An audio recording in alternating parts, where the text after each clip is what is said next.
Good afternoon, everybody. Buenas tardes a todos. We want to start today's event with a land acknowledgement from the Immigration Forum. My name is Fernando Barreto, and I'm the aide to Supervisor Dennis Rodoni. So today, we gather on the unceded ancestral lands of the coastal Miwok people. We offer our respect to the indigenous people of this colonized place and honor their careful stewardship of the land, water, plants, and animals for over 13,000 years. The Miwok inhabited some 1,600 self-sustaining villages, sites throughout what is now identified as Marin and Sonoma counties. The Miwok population was decimated by centuries of conflict, disease, abuse, and enslavement by European invaders. As we gather to celebrate immigrants, we also acknowledge that many of us as American citizens are descended from those Europeans with histories of colonization. And many of the recent immigrants to this country may actually be descended from people with much longer history on the continents of North and South America. Let us all be thankful to be here today and thoughtful of all who come here in the future. Thank you.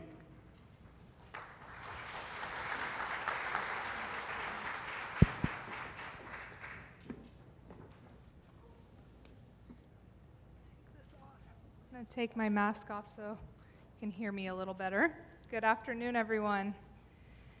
My name is Pegah Fawad, and I'm Executive Director for First 5 Marin. You all can hear me okay, right? Yes? Good? Good. Perfect.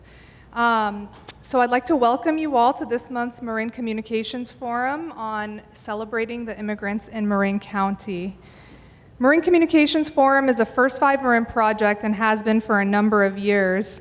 And today's forum has really been a culmination of a collaborative planning process with all the members of the Marin Immigrant Rights and Justice Collaborative, which was formerly the Public Charge Work Group for the county. So I want to give a round of applause to all those who contributed to planning today.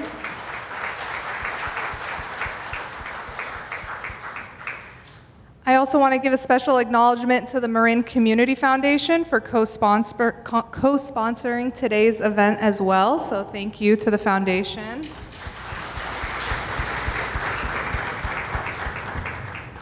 And I'd also like to recognize the first 5 commissioners who are here with us today. We have Carrie and David Bonfilio. Thank you for joining us.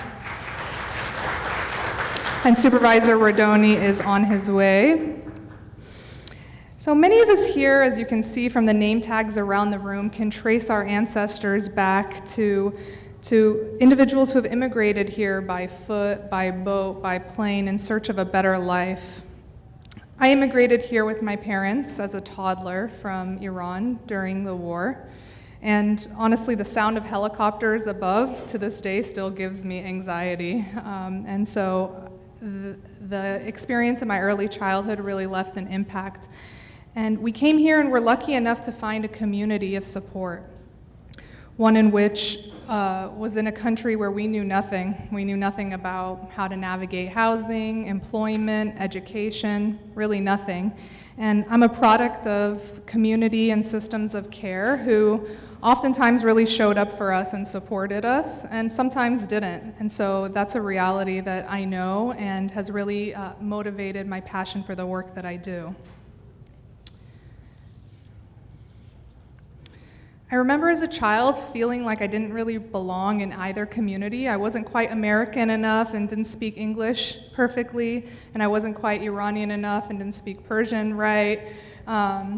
My mom would send me to school with Persian food that would stink up the entire cafeteria, and my dad would make jokes that didn't quite translate in English to all my friends. So it was a feeling of what felt like normal childhood to me, but now as I grow up, I realize this was a feeling of belonging that I was searching for a long time. And I didn't quite understand the sacrifice that my parents made in coming here, and I'm forever grateful for the opportunity they gave me to come here.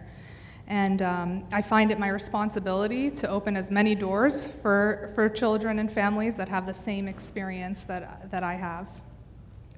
Nearly half of California's 9 million children are a part of immigrant families, and nearly 1 in 3 children in immigrant families are 5 and under. That's how many children may be experiencing what I experienced, or something of the sort, and maybe some of you have experienced the same thing as well. Our immigrant families bring a wealth of cultural and linguistic diversity to our state, and it's our responsibility to celebrate, uplift, support, and welcome that diversity, and create a county that strives for equitable outcomes for our immigrant communities. And to help start that discussion around equitable recovery strategies, I'd like to invite our panelists for the opening session to join me up on stage. Please join me in welcoming Chandra Alexander, Chief Executive Officer for Community Action Marin, Omar Carrera, Chief Executive Officer at Canal Alliance, Lucy Hollingsworth, Senior Attorney at Legal Aid of Marin, and Cheryl Paddock, Chief Executive Officer at North Marin Community Services. Well, welcome. Thank you all so much. So I'm going to ask each of you to please introduce yourselves and tell us a little bit about the work that you do and how it connects to immigrant rights. And maybe we can start with you, Cheryl. Great. Well, good afternoon, everyone. My name is Cheryl Paddock, and I'm the CEO of North Marin Community Services. I'm an immigrant from Canada. I had a very, very difficult immigration experience and can relate to some of the things that Pega just shared. I'm here with my partner of 14 years in a leadership role, my CFO, Vanshika Nachnani, who's from India, and we are proud to be a women and immigrant-led organization serving immigrants and people of color and low-income households for the past 50 years. And some of you may know us as Nevada Youth Center or Nevada Human Needs Center, and we merged those organizations 4 years ago, and we're really able to step up during the pandemic. So we look forward to this conversation today. Thank you. And hi, everyone. I'm Lucy Hollingsworth. I'm an attorney with Legal Aid of Marin, and it's really a pleasure to be here today, an honor, actually, especially up here with these my esteemed colleagues. So at Legal Aid of Marin, we provide legal services for low-income Marin residents, mainly in housing and employment and crimes in the workplace. And as you all know, most of our low-income tenants and most of our workers who are not getting paid for their lunches or overtime are in our communities of color. So, thank you. Buenas tardes. Omar Carrera, CEO at Canal Alliance. Our organization is based in the Canal neighborhood. Our mission is we work with immigrants and their families to escape the generational cycle of poverty. Someone said the immigrants, we get the job done, and he was right, we do get the job done. And my gratitude to everyone who identifies themselves as an immigrant or has a family who's an immigrant. Please extend my gratitude for the work that they do, the contributions that they make every single day to make this country a country that welcomes all of us. Canal Alliance is celebrating this year 40 years of service. We have been in the front lines in the good times and bad times, working along many of these organizations, not just the ones who are represented here today in the panel, but many of you that have been sitting there. I want to say thank you for your support and your leadership. It has been a great experience so far. Good afternoon, everyone. I'm Chandra Alexander, and I am the CEO, very proud to be the CEO of Community Action Marin, and I want to thank, we have board members in the room, we have volunteers, we have supporters, colleagues, and people who do the work each and every day of working together as community in order to serve people of low income, our immigrant community, our undocumented community, people who are striving every day simply to meet their needs, their families' needs, and attain self-sufficiency. The mission of Community Action Marin, while we do many things, we're the county's largest nonprofit provider of social services, we really strive to break down barriers that get in the way of each and every person who lives, works, plays, serves in the county to reach their dreams, to meet their needs, and move into success for themselves and future generations. So very proud to be working with everyone here on the panel and in partnership with all of you. Immigrants work hard. It takes a village. None of us can do the work that we need to be doing alone, and so I'm grateful to be in partnership with all of you. Thank you. Thank you so much. So on your tables, you will see a report that is titled Equitable Pandemic Recovery Strategies for Marin, and these four esteemed colleagues of mine are representing the organizations that led the development of that report. And so Omar, let's start with you. If you could tell us a little bit about how that call to action came to be. Thank you. When shelter in place was implemented in March 2020, more than 2 years ago, all of us, our energy and time was focused on the response to the health issues that the pandemic was created. That included access to information, masks, hand sanitizers, testing, and later vaccines. We also how the pandemic disproportionately impacted low-income communities, not just here in Marin, but across the planet. So Marin was not the exception. At one point in 2020, 80% of the positive cases in Marin County were concentrated in the Canal neighborhood. So the Canal became the epicenter of the pandemic. Organizations that were on the ground, many of them here today, that were providing in-person services, quickly understood the new crisis was being built. Perhaps even worse than the pandemic itself. That was the housing crisis. With the high cost of rents, with the high number of unemployment, with the terrible impact that the pandemic has across our entire society, it was all the elements to create the perfect storm. We needed to do more than just providing masks and testing and information. We needed to really work on policy. So I reached out to many organizations and said, we need to do more for our communities. CBOs cannot just provide services. This is not the time for us just to do that. We had to do more. And I reached out to Community Action Marin, Legal Aid Marin, since those organizations were providing a lot of support to Canal residents, and they joined me in this journey. Other organizations also show solidarity and support. Many of them are here. Thank you to all of you for that. Have been signing letters, supporting our campaigns, reaching out to local elected officials in a way to push them gently to understand the impact that the pandemic was having on our communities. Also, I want to recognize the response from our elected officials, many of them here today. Thank you for understanding the impact of the pandemic on our communities, because that really helped us make Marin, for the first time, I believe, to be an example for the rest of the state of California. For the first time, we were seeing Marin County being on the headlights, on the headlights of the newspapers for the right reasons. We were able to create a space that continues to still working until this day, where elected officials from the city and county, key city county staff, and CBOs participate in the discussion of policy. What policies can we implement to support our communities, not just in crisis, but now as we transition to this recovery? So I want to say thank you to all of them. My colleagues are going to expand more in each of those initiatives that are captured in this report. But I want to finish this with one thing, one reflection, is that the pandemic changes personally and as a society, but force us to understand one thing, that we need to change. We need to change how we operate. We need to change our economies. We need to change our societies. We need to change how we see ourselves as leaders of CBOs. We need to change our roles. We need to change how we do work. So I'm optimistic. I want to be optimistic despite of what's happening in the world.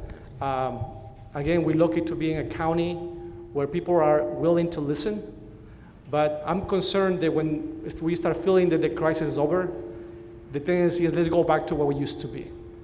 And that used to be is exactly the reason why the pandemic was so hard in low-income communities. We cannot go back to that. So thank you for being here. Thank you for your interest in learning more about this work. There's more work to do, but I'm confident that with the right partnerships, we're going to be able to achieve that. Thank you. Thank you.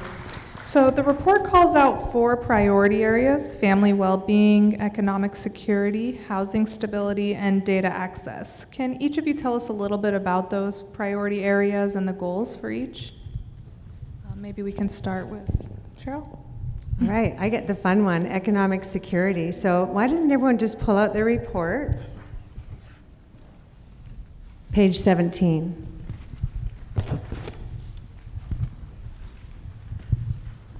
I'd like to start and just say that this is an incredibly challenging time for our country and within Marin County for immigrants, in that the disparity between the high income and low income families is higher here than most counties in California.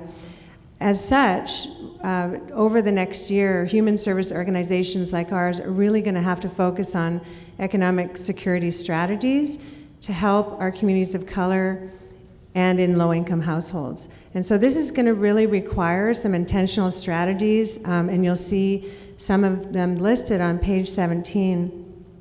And I asked the question, how can we walk alongside families, immigrants, and small businesses who are struggling to make basic needs and bring them into their households? And I think a lot of us do many things. There's so many wonderful partners in the room. Some of you are connected to food pantry and housing and transportation and a lot of the basic needs and that my colleagues are also going to talk about.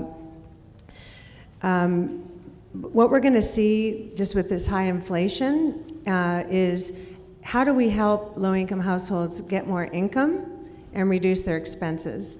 And that's really the basic message of this area. And there's many proven strategies that work. We're hoping that inflation will go down. And I read several articles in preparation for today, just wanting to share a gold nugget around what is that place? Where is the place that we can make a difference? Because unemployment is so low in Marin County that pretty much anyone who wants a job has a job. And so the concept of underemployment, where someone may be employed, but they might be an immigrant and have a bachelor's degree or master's degree from another country, but aren't able to seek employment here and be reaching their full potential. So that's an area, when you think about workforce development, which is listed in this area, that we can really focus on. And simple, HR strategies around stay interviews, what gifts do people have, what academics and education do they have. And so really looking at that concept of workforce development. And Marin County has a wonderful flyer that's out, and I'm hoping, Pega, that I can give you a link after. But it has a lot of resources, and I know a lot of my colleagues here offer workforce development, Homeward Bound, and so there's so many great examples of strategies that can work. So maybe I'll stop there and pass the mic, because I know you're going to do another question around this, right? Okay. Oh, sorry. And so I focus predominantly on housing at Legal Aid of Marin. And our main goal is to keep people housed. And if you look at our numbers, we're not very good at it. We don't have the tools, and we don't have the housing. We do our best to keep people in their homes when they're faced with eviction, or to just give them enough time to find another affordable home. And that is really hard in Marin. So we all know that even before the pandemic, that our low-income renters were facing a crisis, that they were paying way too much in their monthly income in housing. They're overcrowded. Most of them are essential workers. So it's no surprise that the pandemic hit those communities the hardest. And so the goal of the report when it comes to housing stability is to not only highlight that, but also to introduce the programs and policies that can address these inequities, severe inequities in a county like Marin, that it shouldn't be happening. And we really look forward to working with the community, the CBOs, and especially our elected officials. The silver lining, I think, in this pandemic, if there is one, is that our relationships are stronger and deeper. And as Omar had said, that we can't do this alone, we can't do this siloed. We are failing our community if we continue to do that.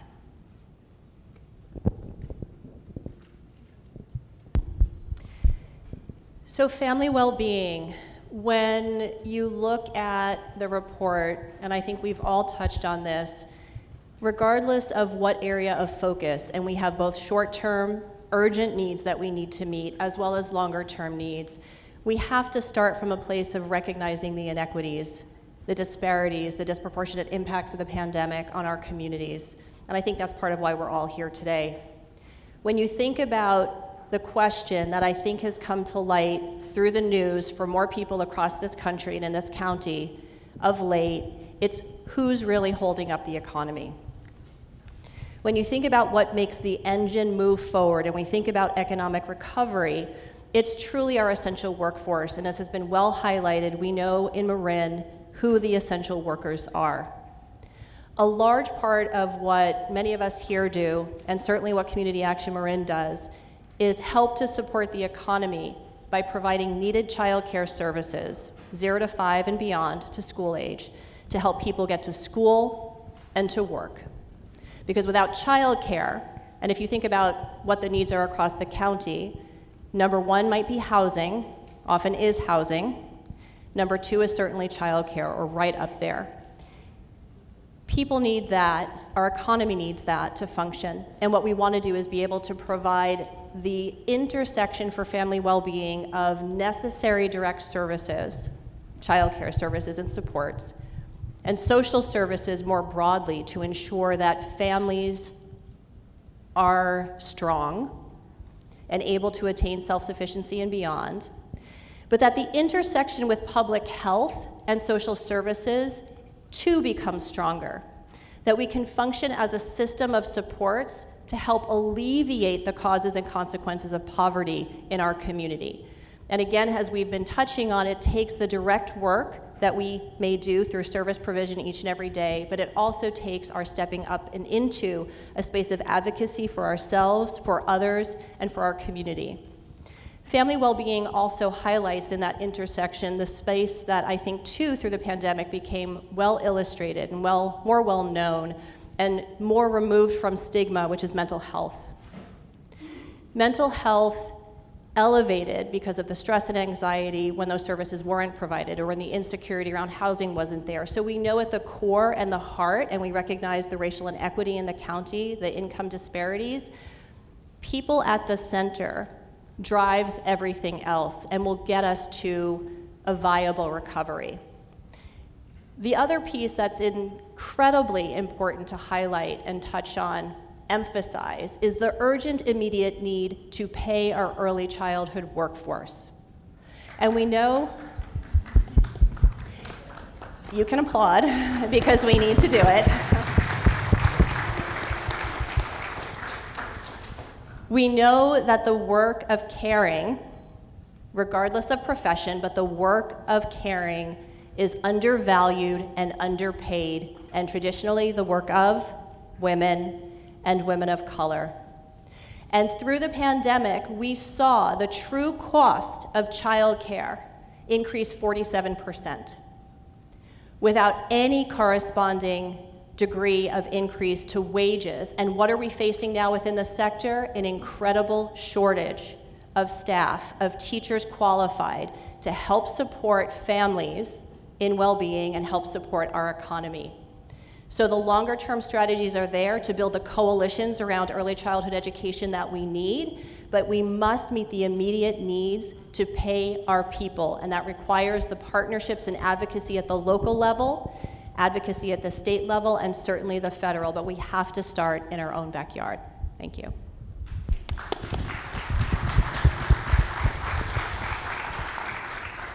And finally, but equally important, data. It's not as fun as the rest of the strategies, but it's so important. And also in the work that we do around policy, so important to support our asks to our elected officials. Many organizations that provide direct services, you hear the stories of the clients that are being affected by housing, transportation, health. You hear it, you see it, you feel it. And when we go and ask for changes on local policies, they are contributing to that pain. The response is, well, okay, Omar, where is the data? Show me the data that really is showing that pain. Okay, so that is important, we recognize that, so let's collect it. And I think what the pandemic has done is has elevated the importance of not just collecting the right information in the right way, but also the transparency. We need to see how the budget, local budgets are being translated to benefits for our communities. We need to see that. All of us should be able to go to local government websites and see how the money is invested in our communities, how decisions are being made. The people are asking for more transparency. And that's also true for organizations. Our staff are asking for more transparency around information, how the decisions are being made, everything. So that's one of the results of the pandemic. So if we need to make decisions, we need data. Let's build the capacity that's needed in local government to collect that information, right? Let's participate in that, the exercise. We cannot just put that responsibility on CBOs to bring the data. We are really doing a lot of work to solve the problems that we see at the ground level. We are making a lot of efforts because many organizations that are participating in policy work, sometimes we don't receive direct funding to do that work. And yet, we are doing it because we know how important it is. So here what we're asking is let's bring transparency, let's bring data and a strategy for the entire county, city, county level. Let's make sure that we understand the dynamics of our county is so complex. If you wanna use zip codes, I'll give you an example of COVID-19 when the vaccine was distributed, and the state of California decided to use an equity factor for distribution. When they use zip codes, the canal disappeared because the canal is part of the 94901, and that is connected to a wealthy community. So the approach that the state of California used, it didn't work for our communities. Now, when we were working on local issues, we decided to use census tracts, low-income census tracts. Well, that doesn't apply for Novato, right? And many decisions that the state and at the federal level they use aggregated data. So when you use aggregated data in Marin County, low-income communities disappear. And they're making decisions using that information. So we need to be an example for the rest of the state of California. They understand the dynamics and the complexity of our communities and collect data that allow us to support our communities with policy work. So this is a call to action to everyone to push our local government to bring more transparency and access to information that allow us to make decisions. I'm saying this, and also I want to recognize that already that's happening. I want to recognize the county and the city efforts to bring that transparency, to work with us to understand what are the data points that we need to make sure that we can make the right decisions. There still is more work to do on that, but without that information, it's going to be very hard. It's going to be always in uphill. Policy already is in uphill. Without the data, that becomes almost an impossible hill to high. So thank you again for being here, and hoping, I think, we transition to you, Peg. Thank you so much. And I just wanted to remind folks that may have just come in that if you need any translation, that I think you can look to Leah in the back with her hands up, and she can help with that. Thank you. So some of you have started talking about this already, but the report also outlines areas of progress and ongoing challenges for each of those 4 priority areas. So maybe Chandra, you can start by highlighting one area of progress and one ongoing challenge, and then each of you can do the same. Thank you. Yeah, really quickly, I think that we have started over the past couple of years across sectors building trust. We've come together at more tables, more often, from a place of willingness to address the incredible inequities that we face in Marin. That's an incredible bright spot. The fact that those tables are drawing people in, that people are showing up, that conversations, sometimes very courageous ones, are happening across sectors, public, private, and we are creating change. Within childcare, within ECE, I think what's important is that the movement toward coalition building is happening. We're seeking to and having more conversations about leveraging that trust to change the narrative about poverty and about people living in poverty and the needs of our community. We're seeking to really help create more of a safe space for County Office of Education and local elected officials and community-based organizations and others, individuals, to come together to say we want more and better for our children, for our families, and for our community. And I think that's incredibly powerful. So I'll really lift up the collaborations and the coalition building, starting from that place of willingness to address the hard and difficult issues that we face. The ongoing challenge I have mentioned is the workforce shortage and challenges, and we need to be able to best leverage the income and resources that we have. Increased budget transparency around where the money's going for children will be incredibly helpful at all levels, not just at the county, but to be able to push for subsidies or stipends or increased wages for those providers. The incredible challenges that we're facing to staff classrooms to be able to provide childcare so that families can get to school and work are astounding. And you talk to any ECE provider, no matter how they're funded, and if they're still open post-pandemic, they're saying we can't serve more children because we can't find teachers to teach in our classrooms. We can't either pay them enough or et cetera, et cetera. So bright spot and ongoing challenge. Thank you. If you read the Marin IJ, there's a lot of great things happening lately at the local level. So I want to just give a big shout out to the city of San Rafael. Yesterday, they joined the county efforts to extend the eviction moratorium, right? Please give it up. Thank you. Great things are happening. I think we have been able to find common ground. Sometimes in policy work, when politics is, we have seen the polarization of our society has forced us to take those extreme positions. And I think here in Marin County, we're showing that maybe it's possible to go back to find those common grounds without losing your values, right? Without losing who you are. And we're seeing that happening. I think the challenge at the same time what's happening is that sometimes we being asked, okay, bring me a model of whatever you are recommending to implementing our cities or counties, they are working in other parts of the country or other parts of the state of California. So what the reality is that all of us are trying to figure out this. I think for once, Marin County has to be leading, has to be trying new things that are right and sometimes are not very popular, right? We have seen that. Every time that we have our elected official trying to do the right thing, is a wave of people coming and push back. Do not build more affordable housing in our neighborhood, and push back very hard. And those are the voices that we usually hear all the time. So the challenge is that we still live in a county that is the worst in the state of California in terms of affordable housing, right? And even though we have elected officials who are willing to do things, still we face that challenge. I know Lucy can expand more on that topic, but I do believe that Marin County has to lead, has to try new things, even though nobody else has tried it. Thank you. Yeah, so you know, as Omar said, that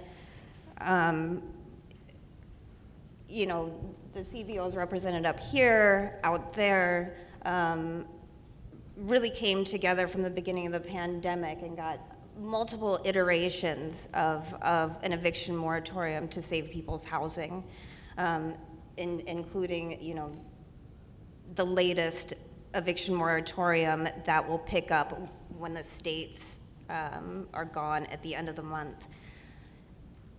And just the fact that it feels like from the beginning of when we first started doing this at the beginning of the pandemic, now it feels like we're all at the same table and able to have these conversations. It's not quite so adversarial. That's probably not the right word, but we're collaborating. We're doing this all together, elected officials, CBOs, the community, and that makes me very optimistic. But the challenges, obviously, we need more housing.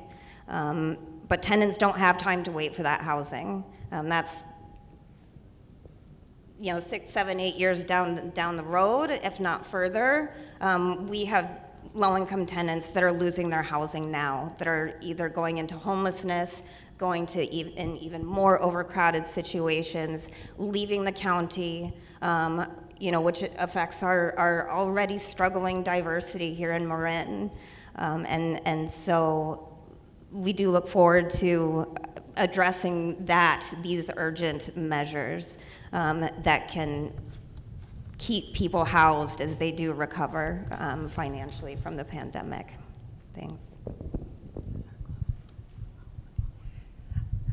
I just add on to my colleagues here and say that going back to economic security, the asset of community asset building, I see quite a few case managers in the room. There's a great website that talks about what community asset building is, and I'm happy to share the link with Pega to send it out to all of you attendees. And it really talks about wealth building for low-income households, and that's really that financial cushion. If there's a job loss or a death in the family or an illness, how do people have that financial cushion to be able to pay their rent, pay their medical bills, buy food, or know where food pantries are? Food prices are over 10% up in cost because of the inflation. Gas prices, I think it's about 30% up. People are extremely cost burdened, where rent is over 50% of their disposable household income. So what can we do as professionals to support these families who are struggling? And this is going to continue through the year. And it does take policy change, as we've been talking about. And then there's also other strategies that we can offer, such as financial literacy, making sure that people are connecting to available childcare subsidies, make sure people are registering for CalFresh, make sure people know where the food pantries are in their neighborhood. And so there are a lot of resources available for families, and so there is hope for the rest of 2022. There's hope that the inflation rate is going to go down. There's hope that people will become less underemployed and more achieving their higher potential in the jobs that they're in, that they have less of a commute. So I think that this report, it touches on the 4 areas, and I would encourage you to decide what area, or maybe all areas, you're interested in, and just start doing some deeper research, have strategic conversations within your organizations about what you can do differently this year. We had a management team meeting this morning and really had that harder conversation. What do we need to do differently? And we started with, let's change our meeting times. Let's meet in person. We got to roll up our sleeves and really talk about this work, because it's not just going to happen. We've really got to think differently, and hopefully we won't go into recession. Because I think that there are differences in the economy this year. We may be able to avoid a recession. But just again, want to thank all of you in the room and what you do for immigrants and communities of color and low-income households. They need our help more than ever, and they are suffering more because of the pandemic. And it is up to all of us to step forward and step up. We chose this profession, and it's our responsibility to make sure that people are connecting to all available resources. Thank you, Cheryl. Setting up the perfect transition to our last question before we open it up to the audience. So this is a call to action, which means it's not just a report that we want to sit on a shelf somewhere. We want action. So if there was just 1 to 2 sentences each of you could share to the folks here in this room in terms of their takeaway from what you've learned and what you hope to see, what would you share? And anyone can jump right in. And then we'll turn it over to you all to ask any questions you may have. I will quickly say that your voice matters. Data is important. Data and stories better. The stories in our community, the stories of our colleagues, our neighbors, those we serve, those stories, and telling those stories and showing up in conversation, whether it's at a Board of Supervisors meeting or around that management table, whatever it might be, those stories matter. Your stories matter. Thank you. If philanthropy is here in the house, please invest in policy. If you are a leader of a nonprofit or organization, please join the policy efforts that we're working on. And if you are a Marin County resident, please pay attention to your local elections. Get informed about who are your elected officials, and call them, remind them that you are here. Oh, yeah. Yes, they are probably tired of hearing from us, the elected officials. They need to hear from tenants and from our low-income residents, and even more so, there's strength in numbers. Talk to your neighbors and organize with your neighbors and organize with your neighborhood and learn what your rights are together and learn how to assert those rights.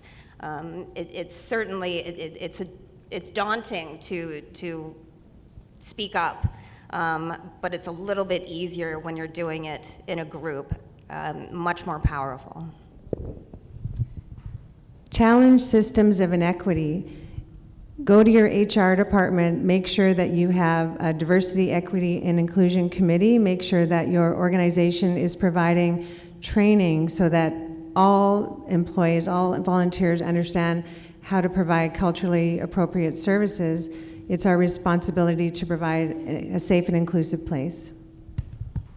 Thank you all. We want to give our panelists a round of applause.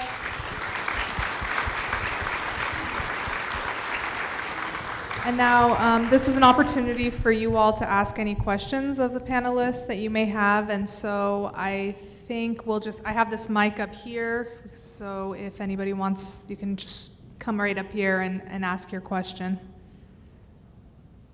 Any questions?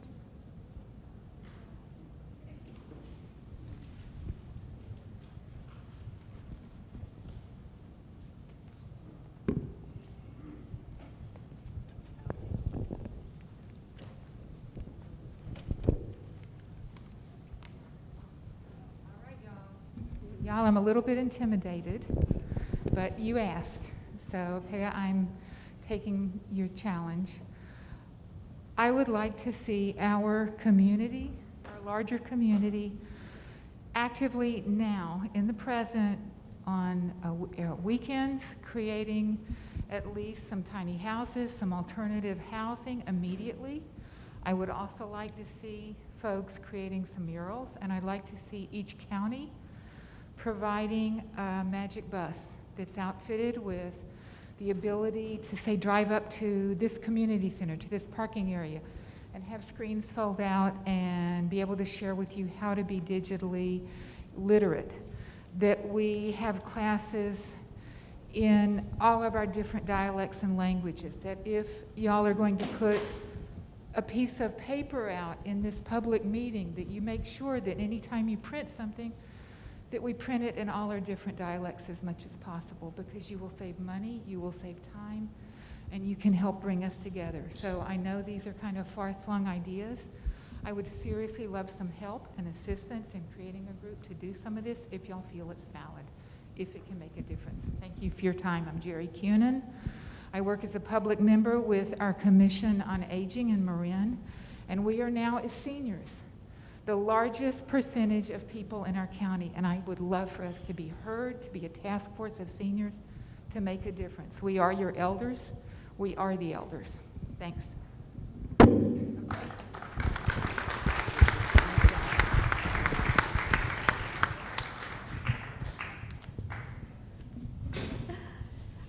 First, I just wanted to applaud all of your organizations and your teams and all the work that you guys are doing. It's pretty phenomenal. I partner a lot with these organizations and these leaders, and it's really amazing. Michelle said I should come up and just give a little quick note of advice for everyone around, just to let you know that one action that we are doing right now is implementing a $2,500 micro business grant on behalf of the county. It is the first time the state has put out funding that is the most available for undocumented, immigrant, unregistered businesses. And so if you know any businesses that have been in business since 2019 with $50,000 or less gross revenue, they can apply. We have people who can help them through the application in Spanish and English. There's flyers over there in Spanish, English, and Vietnamese.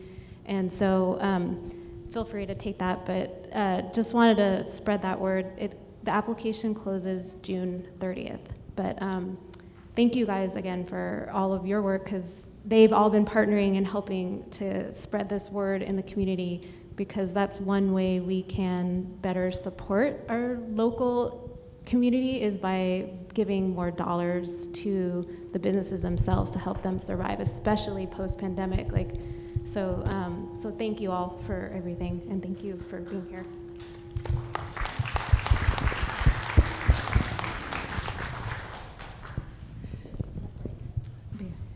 Hi, my name is Susan Clark, and I've been doing community-related projects around Northern California, including here in Marin, for over 25 years. And first, I just want to say it's so exciting to see this generation of leadership, because I've seen the different waves come through.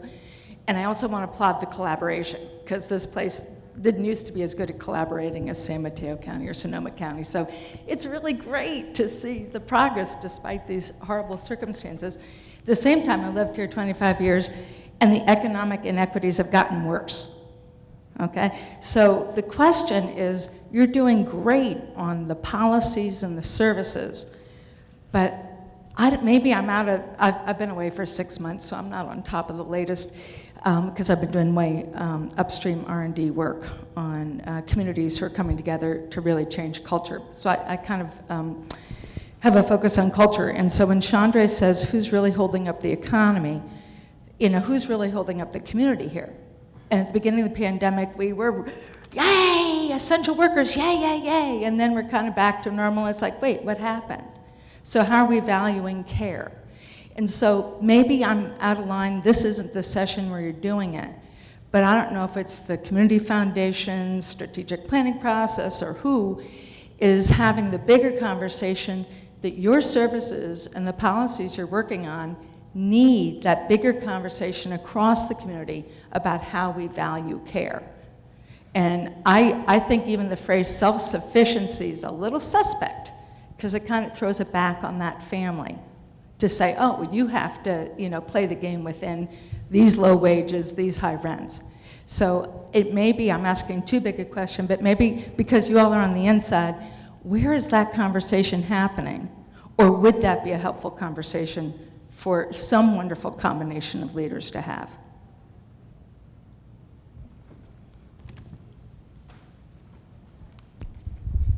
I'm going to give it a try, and then please join me. I think that conversation is not happening yet in a very organized way. It's happening at the region, at the bigger region, when we think about Bay Area.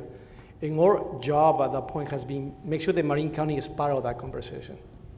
Usually Marin County, is like a different country, that we don't need to join those regional conversations. And I think this group has been working very hard to make sure that Marin County is part of it. So I have participated in conversations at the regional level. At the local level, I think we're still trying to embrace this report, understand what are the next steps on it. I know there's a lot of conversations with the county and other CBOs about workforce development, for instance. Right now the conversation is not about the minimum wage, but a living wage. If you saw in the latest report, right now for someone to be able to afford housing in Marin County, you need to make 3 times the minimum wage to do that. So we need to transition the conversation from minimum wage to living wage, right? We need to start changing the narrative around affordable housing, the negative context that is preventing us to build housing. I think we need to really do a marketing campaign to embrace people that traditionally don't participate in city council meetings or county meetings when we have to talk about housing. Usually are the same people that want nothing to happen in this county. And they use environmental arguments for that, they use historical arguments for that, and to me that's a very, very elegant way to be racist, and I'm just calling it out.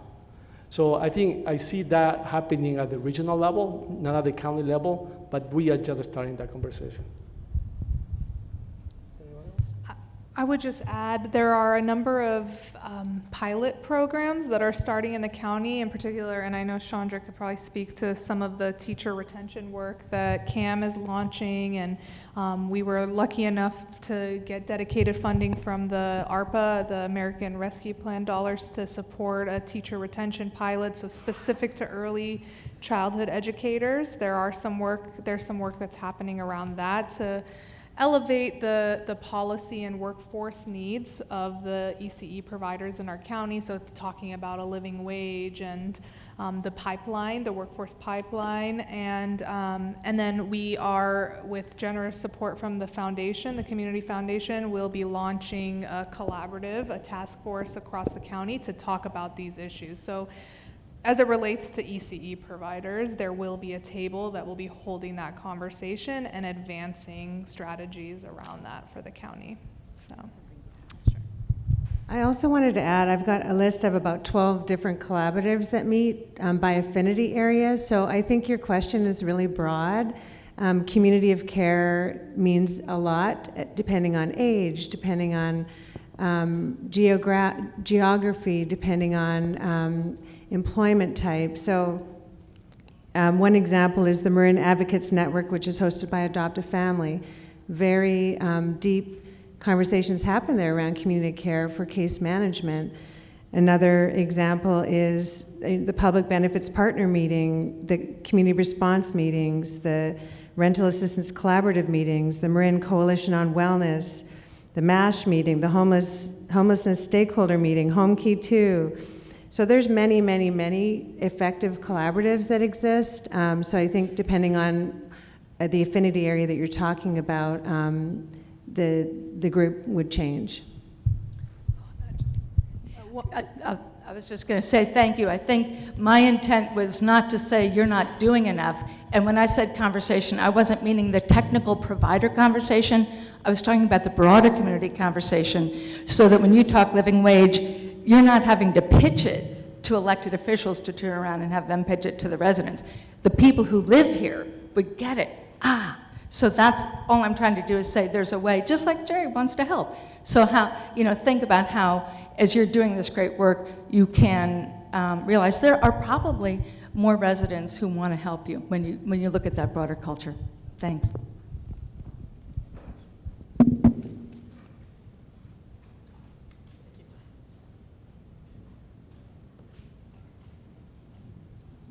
Hi, everyone. Just humble in your presence and everyone here. I speak from a community member perspective. I'm a BIPOC peer and community member. I volunteer with those who are actually marginalized, underserved, and unserved community. Those of us that don't have a voice. I can see there's a lot of Latin community here, but I'm asking also for other diverse population, not just Vietnamese, but Chinese and etc. Because a lot of us, when we are from a diverse background, we are very contained, I want to say. We don't have a voice. Because a lot of times when we have problems, we always say, oh, just take it in hush hush, So there's never a way that we can actually feel that we can contribute. I'm speaking to you today because I want to tell you several incidents that I've witnessed. During this pandemic, those of us of the Asian, I won't want to say just one culture, but Asian, used to go to places of worship. They couldn't find any. To rent a hall is too expensive. So where do they get help for the spiritual side? And Cheryl, I'm with you in Novato. I go to your food pantry too. And I want to say sometimes it's just a hardship because there's no means of communication. I remember coming there when I go in person. There's not enough translation in other than Spanish. So as a result, I know them, I know everyone there, CC and all, but my point is that how do you ask for food when you don't have that language skills? I step in as a peer. I stepped in to represent them, and I did the translation upon their registration. So in that instance, I want to bring about for mental health. Have you all considered hiring peer advocates and people who actually have lived experience? Because like myself, I'm from the marginalized community. My husband just worked part-time. We're 2 persons in one income. Yet every year my rent is raised $100. This is supposed to be a community-based organization project we are in. But what are you helping me in? I'm in destitute, but I'm not going to ask for rental because I think I can still make it. But there will be a time that I won't be able to help my Marin here, which I love so dear. Because I've been stigmatized not to, there's no linguistic way I can communicate to the words they understand. There's cultural stigma. So when you build policies, have you considered that there may not be a one-size-fits-all? There's so many of us, and we need that representation and intersectionalities. To be able to hurt for where we are, you say where you begin, I ask you, can you meet us where we are as a community member rather than just, okay, I give you my card, you can call me after this, we can have a discussion. But after a while, if I come back late, who are you again? Nobody remembers. So, this is not my first rodeo speaking up, but I just ask for your forgiveness if I said something wrong that offended you. That wasn't my intention. My intention here today is to build community.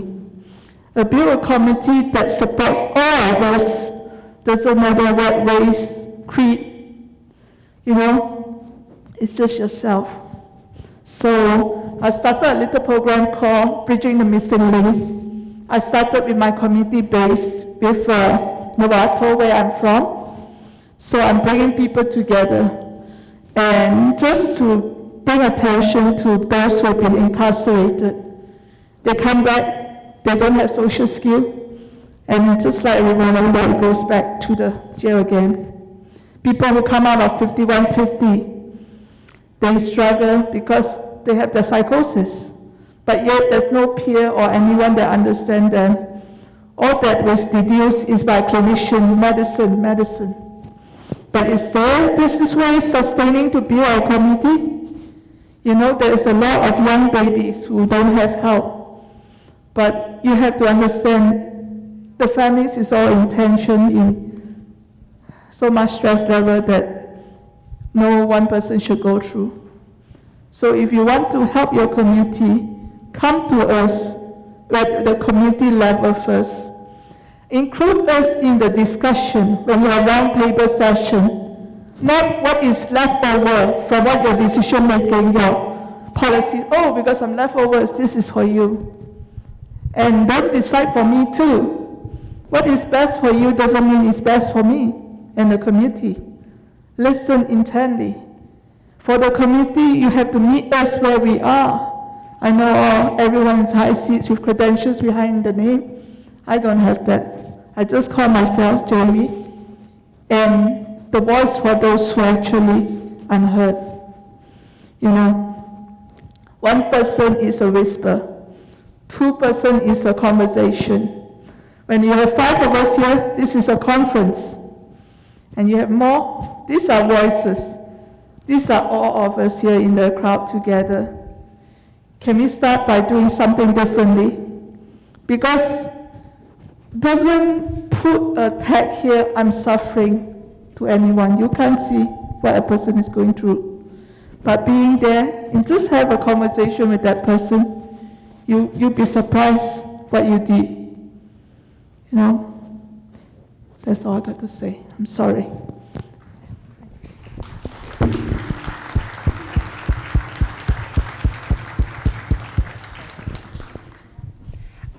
We'd love to continue the conversation with you, so let's talk. And I do want to say that in relation to our food pantry and what you were talking about and our mental health, we strive to hire as many therapists in as many languages, and we do also use Boost Lingo, which offers therapy in over 100 languages. And so maybe that's a tool we could use for the food pantry. That was just something I was thinking about as I was listening to you. So we'd love to continue that. Thank you.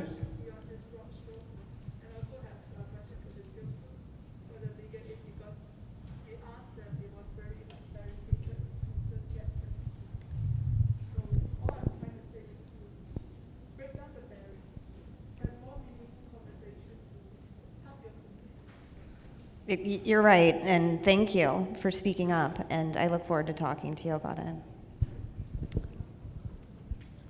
Thank you so much. We'll take these last two questions and then we'll wrap it up. Thank you. So I don't have a question necessarily. I have more like a comment, and I hope that my thoughts come out clearly just because I'm feeling a little nervous here. But I want to congratulate. Well, first of all, my name is Delia Lucio. I'm a frontline worker for Community Action Marin, and I work in the Children and Family Services section. And I'm here representing the families that I work with in the community that we all work in, and coworkers. So I want to congratulate the people up here speaking, the people that collected the data. I know that the ladies and gentlemen up on the stage that are speaking, they couldn't have done this without our help, right? We are part of the reason why we have the data collected.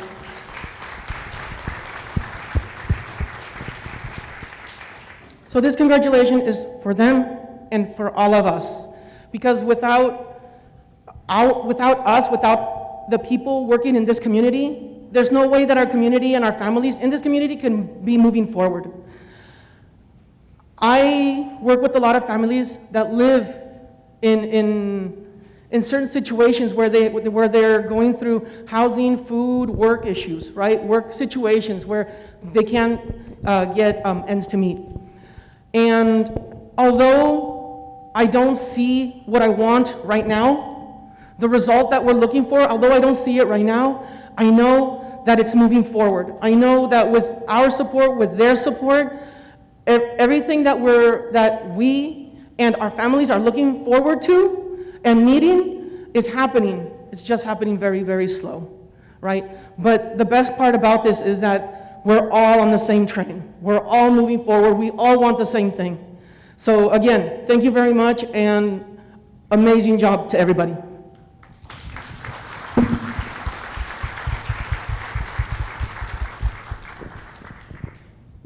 Okay, can you guys hear me good?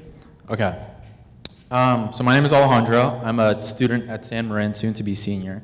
And I just had a quick question for you guys. So up in the panel so far, you've talked a lot about organizing things with your neighbors, talking to other adults. But I also wanted to shift the focus on to young adults, because I think what you'll find often nowadays is that a lot of the children of immigrant families are more interested in these things than their parents themselves, because oftentimes their parents are too busy with work. And most of these immigrant families have more than one child. And so my question to you guys is, what would you say to those young adults, 14, 15, 16, 17, my age, who are interested in making sure that these things don't affect them later on in life? Since oftentimes you'll also find these issues that run in immigrant families will continue to run after these kids graduate high school or whatever. And so, yeah, I just want to ask, what's your advice to the young adults, the ones who are about to graduate, the ones who are about to go into the real world, and what do you suggest they do? How do they reach out? Who do they talk to?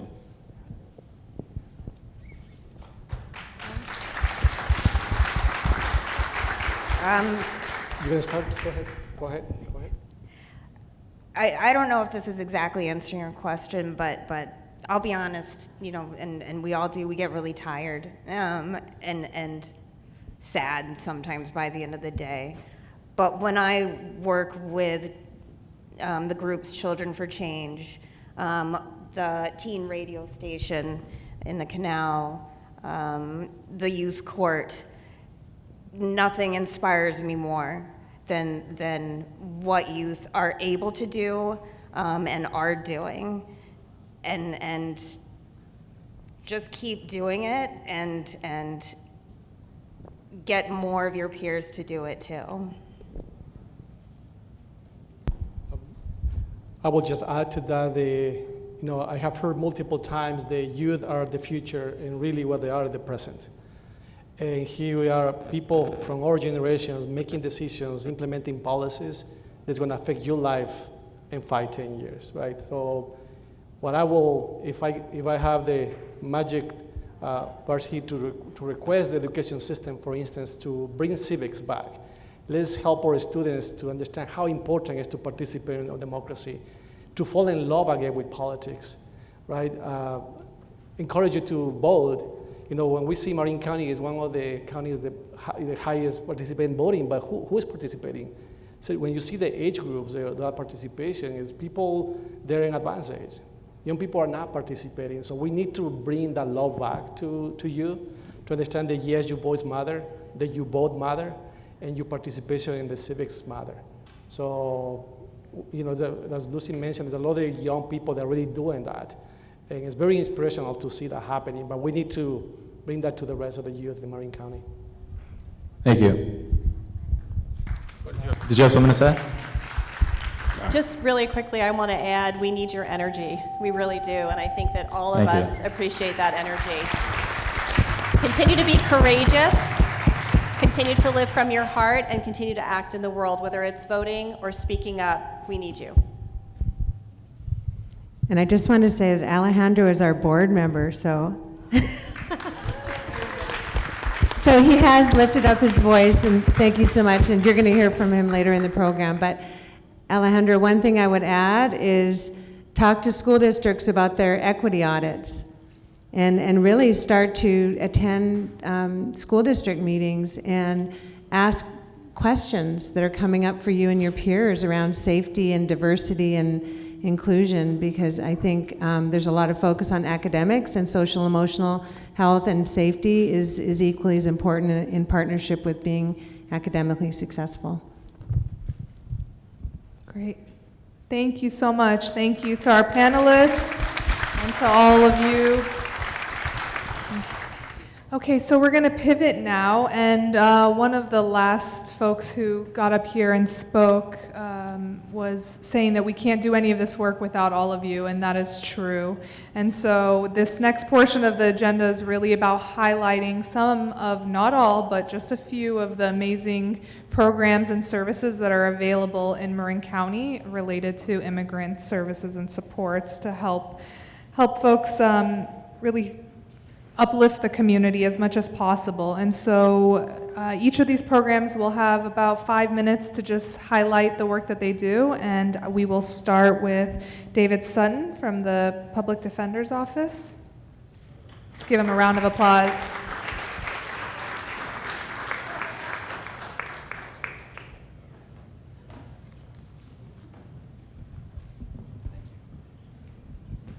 Good afternoon, everyone. So my name is David Joseph Sutton. I am the public defender for Marin County. And before I talk about the services that our office provides to community members, I just want to address something that Lucy said. You know, at the end of the day, overcome with sadness by the ability to not, address all of these issues. I want to acknowledge everyone here for what we do, and that's provide hope. That's hope through advocacy, through resources, and through our services. So, I think everyone who is in this room feels that weight of the world and feels the weight of our community members that we serve. And that's why we're in this work in the first instance. So just thank you for the hope that you provide to the community. So at the Public Defender's Office, we strive to provide excellent service, especially for immigrant and undocumented clients within the community. Each and every client that comes to our office who is not born in the United States, whether or not they're a naturalized citizen, they have status, they have a one-on-one consultation with our immigration attorney. And the purpose of that one-on-one consultation is to address and assess how the current criminal charges or the issues that they are facing may affect their immigration status within the community. If there is a way to circumvent deportation, loss of status, we oftentimes that immigration attorney will refer individuals to legal aid or to other resources within the community to actually litigate and address the federal immigration issues that they face as a result of being charged criminally. Additionally, that immigration attorney is in constant contact with local resources in the community, keeping an eye on what ICE is doing within the community and, more importantly, within our jail, to ensure that individuals are not detained and, as a result of horrible Supreme Court decisions this week, stuck in detention. Additionally, this immigration attorney attends and speaks at and meets with community service members, or excuse me, community members in the community at various clean slate events, giving spot immigration analysis and advice. And most importantly, this attorney, she tries to cure past wrongs. So if an individual pled guilty and they're facing either deportation, removal, loss of status, et cetera, and they weren't advised of that threat, we seek and attempt to undo that harm, to vacate that conviction through the local county court process. Just recently, this last year, and I'm glad to say that she's with us, we have a bilingual DMV liaison. And you may think, what in the world is a DMV liaison? For one, our DMV liaison is out in the community working with individuals to ensure that they're knowledgeable about AB 60 California driver's licenses, right? So if you're undocumented, you can obtain a driver's license. Education, making sure people know that, making sure our clients know that. In Marin County, oftentimes driving offenses are the highest charged offenses in terms of numbers in the community. So she also works with our immigrant, undocumented population in navigating what is the labyrinth of the DMV, clearing fines, clearing holds, making sure that they either obtain a license in the first instance or they're able to reobtain that license and correct issues. She also works with the various rehabilitative services in terms of DUI schools, et cetera, and especially working with communities where English is their second language or they're monolingual, say Spanish speakers, and ensuring that they can navigate that bureaucracy and actually complete those classes to obtain their driver's license. Something that was very important to me when I took office as public defender is actually taking our services and taking the county services in general outside of the Civic Center and bringing them to our communities. People throw around the term meeting people where they're at, but what are we actually doing, or what does that mean? Through a collaboration with the district attorney's office, the probation office, health and human services, we hold clean slate events. And it's specific and targeted in certain areas of Marin County to provide sealing and expungement of criminal records, to provide immigration drop-in consultations, DMV drop-in consultations, as well as sign up clients and bring them back in and explore their prior immigration case. These are some of the very many services that we provide outside of normal case or controversy, actually defending clients in criminal court. In addition, and I want to thank Supervisor Connolly and Rodoni, we're expanding our services specifically to Spanish-speaking clients, and we've increased our Spanish-speaking staff, making sure that we have adequate and enough staffing, both for our attorney corps as well as our investigative unit. So this, serving immigrants, serving the undocumented population is something that is very close to this office's heart and is part of our mission. Thank you, unless you have any questions. Yeah.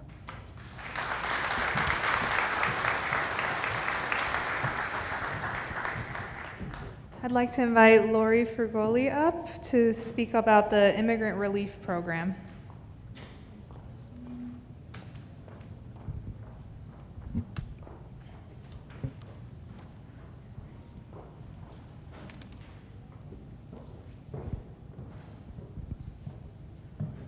Just for a minute. Of course.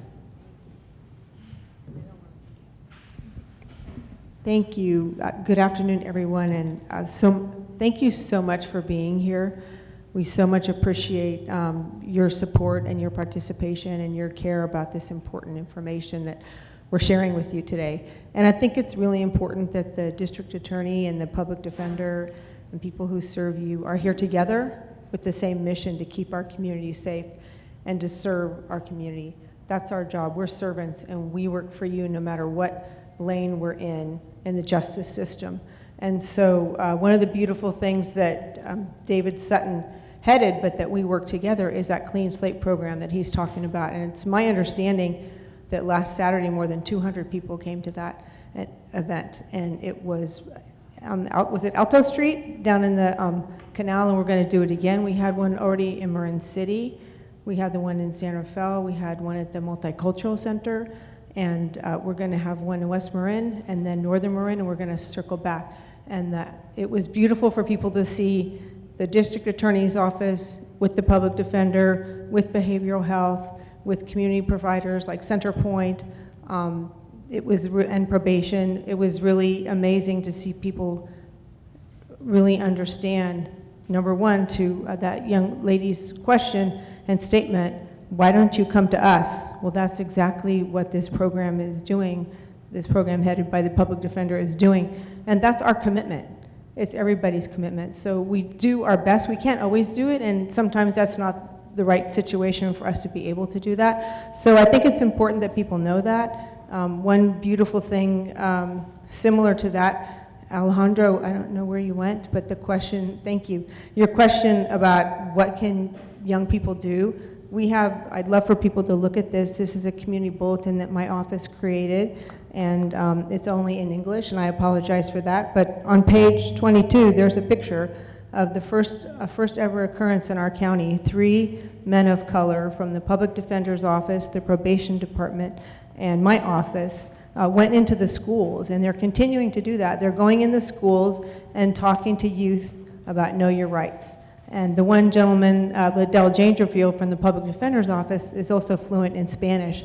So they're reaching out to our youth in the schools, letting people appreciate and understand not only what we do, but maybe get them thinking about a career in the county and how they can continue to serve their community, as so many of you here want to do. So please take a minute to look at that.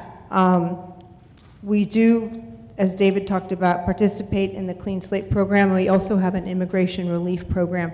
So within our office, when a client has spoken to their attorney and indicated they may have immigration consequences, their attorney or representative comes to our office. We never ask a person's immigration status. I want to make that clear. We don't cooperate with ICE. In fact, if anyone from ICE has an inquiry to my office, my staff is directed to come to me immediately and let me know. And that happens on extremely rare occasions, but I want people to understand that that's our office position. So another service that we have for people that's really important, and I do appreciate this time here today, but people might not know that if you work for the County of Marin, you are a designated disaster service worker. And so every county employee, when the COVID pandemic happened, did some kind of work for the community as a disaster service worker. So I'd like to point out to you this beautiful poster that was created by our victim witness unit, who also served as disaster service workers at the housing locations, the vaccine clinics, the testing clinics, and so many other opportunities that they took advantage of and helped. And we have several Spanish-speaking people in our office. We were at the landlord-tenant locations and answering phone calls night and day. But I'd like our victim witness unit just to raise your hands, ladies. Alicia, Mindy, and Yolanda. You might have seen them in the community. They were at the Clean Slate program, and they created this beautiful poster. And you might have seen this in some of the bus shelters. We have a state-funded ways that we try to reach the community and let them know how we serve them. If you're the victim or a witness to a crime, these are the ladies, and again, we have fluent speakers there in that unit who can help you navigate your way to services for restitution or assistance. They can help you get to court and give you other resources. And one thing that we're really proud of on all the material that goes out of our office is the information in English and Spanish that you do not have to be a documented person to report a crime or report that you're a witness to a crime or report that you're a victim to a crime and to receive our services. There are services that we provide to you, primarily state-funded, and your immigration status or documentation status doesn't matter.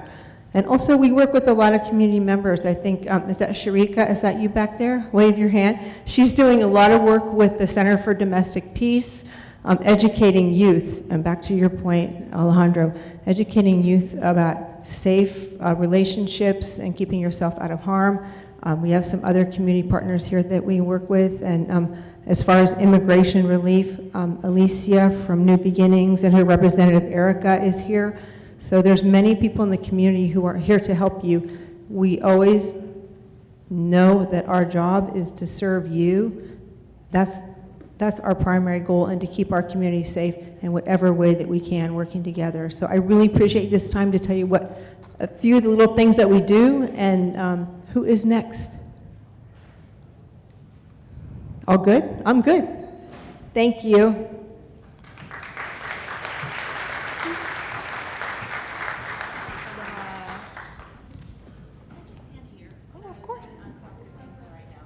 Of course.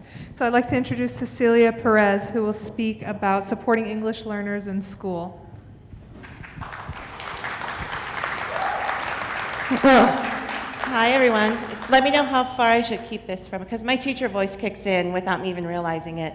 And the teacher me wants to let you all stand and stretch and have a little brain break. So do what you need to do. If you need to stand, stretch, roll your shoulders, take a breath. I totally get it. I taught kindergarten, first and second grade for many years.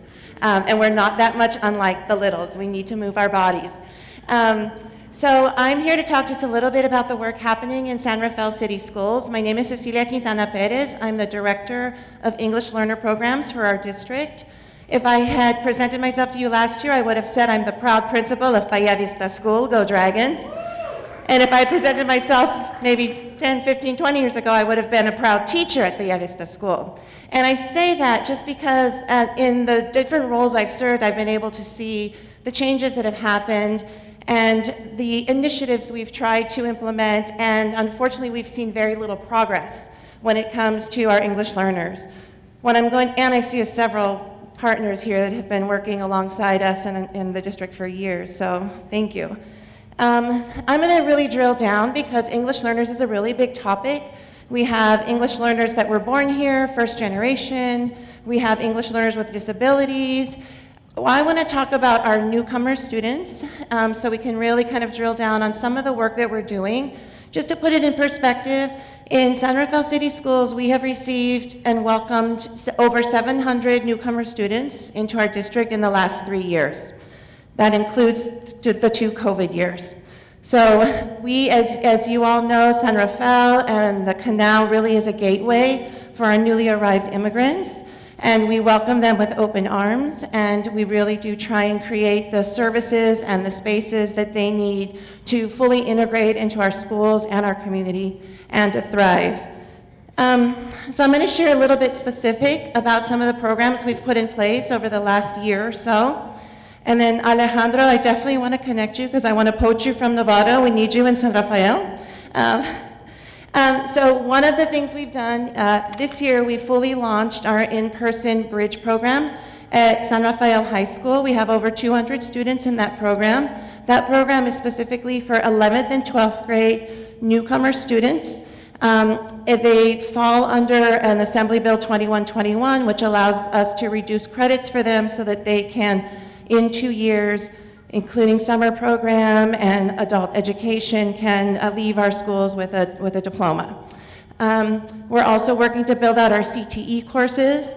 The district has made a great investment in bringing on board bilingual and bicultural newcomer academic counselors. So that's amazing. We've got 3 full-time newcomer academic counselors at our high schools, which is incredible. We've never had that before. We have full-time bilingual, bicultural community liaisons at all of our schools, one of which is here today, who does amazing work in the community. We have on-site family centers in our elementary schools. We have wellness centers that just opened up in our 2 comprehensive high schools, Terra Linda and San Rafael High School. In elementary this year, we opened up a newcomer language academy. It's being housed at San Pedro, go Dolphins. And that's for 2nd through 5th grade students, and it's really giving them the core content that they need, but super language-rich environment. And then we also partner with several community-based organizations to provide the wraparound services that our students and our families need. So we really do try and take a whole child approach, and we try and leverage our resources as much as possible and really cultivate the partnerships that are needed to meet all of our students' needs. I could spend a lot of time talking about the gaps we see in a lot of our newcomer students, because the reality is many students do have interruptions in formal education. So we have to work on identifying those needs and trying to help build up their academic profile, address their social economic needs. But I really want us to shift the focus away from the gaps that we need to fill and really focus on the assets that our newcomer and immigrant students bring to our community. Just the fact that our students that have recently arrived, they exhibit such perseverance, they're so resourceful, they're probably the most eager learners in our classrooms. If you were to come to any of our schools and interact with a newcomer student, they are ready to learn. The high school students, they want, how do I learn English? How do I learn English really fast? They really, really, really want to do, I mean, they went through a lot to make it here, and they made it here, so we want to make sure that we are giving them the support that they need. Honestly, working with newcomer students is one of the most rewarding jobs as an educator, because it's just the kind of the ultimate act of brotherhood and servitude, and it's so, you get as much as you receive when you're working with newcomer students. It's really incumbent on us to identify these strengths that they bring. And so what I share in any kind of forum I'm presenting at or that I'm learning alongside with my colleagues at, I really want us to keep that front and center in the narrative about our newcomer students, that yes, we need a lot more to support them, to fully serve them, and they bring a whole lot to us and to our community.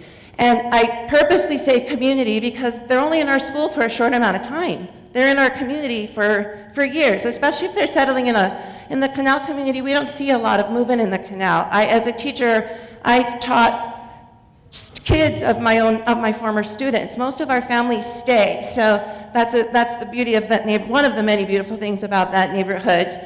And just really the complexity of the work that has to happen to fully support our newcomers, our English learners. It doesn't happen in a classroom, it doesn't happen only at a school or at a district or even a county office. It really is a collective effort.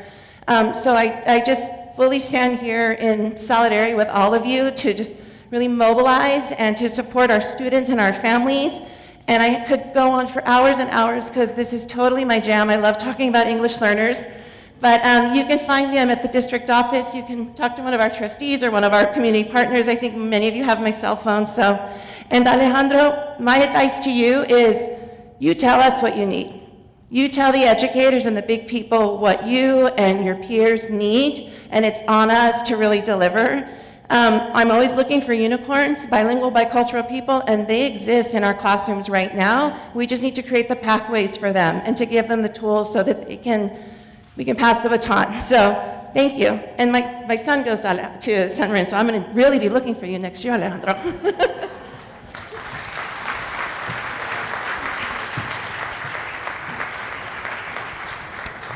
So unfortunately, Quatran could not be here today with us, so we're going to move on to, I'll invite Socorro Romo to join us.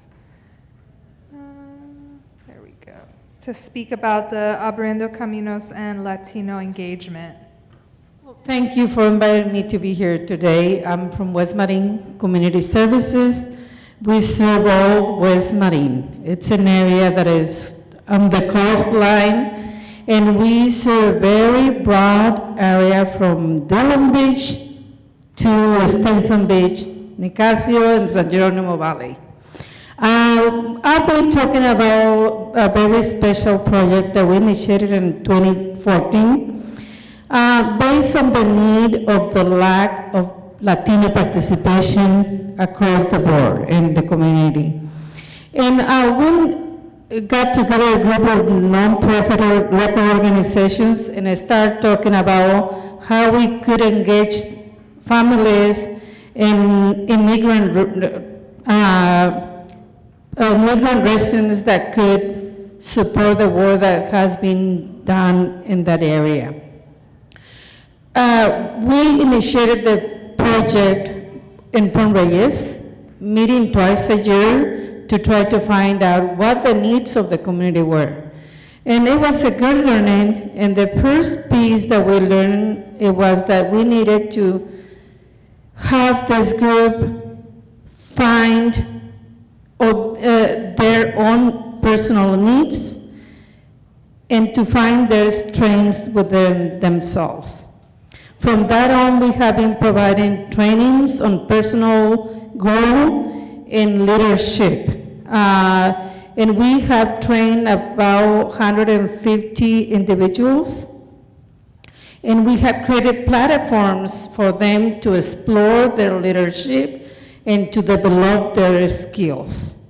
We focus on the strength of being leaders just by the fact that they led many family members to move from one region to another, and that really takes strength. And the strength that the Indian community brings with them is very important and very valuable. And we highlight the values of being housekeepers, cookers, caring for other, or as simple as being a mom home, leading their children to find their path on this community. And during the pandemic, we have to pivot the program because this project is based on in-person training. And we realized that the pandemic has kept us apart, and we decided to pivot the program and have this person who leads the program just be in constant communication with the Latino immigrants, because the main group of migrants in the area are Latinos. During the pandemic, we ensured that they will have any flyer, any information, any sources on their hands. And we either meet them on the streets, make phone calls, and we ensure that this group was receiving the assistance that they needed. We made all focus, we shift from training to hands-on support to these families. We are about to move to retake the program, and we're planning on providing trainings on decolonizations, because we believe that many of us were trained to follow the leaders that we consider to be, we are trained to be leaders who follow the white group. And we're trying to find ways that the Latino believe on their own leadership and follow the leadership of other Latino leaders. Pretty much we want them to believe on themselves. We find very powerful and very necessary for them to thrive on this country. Thank you.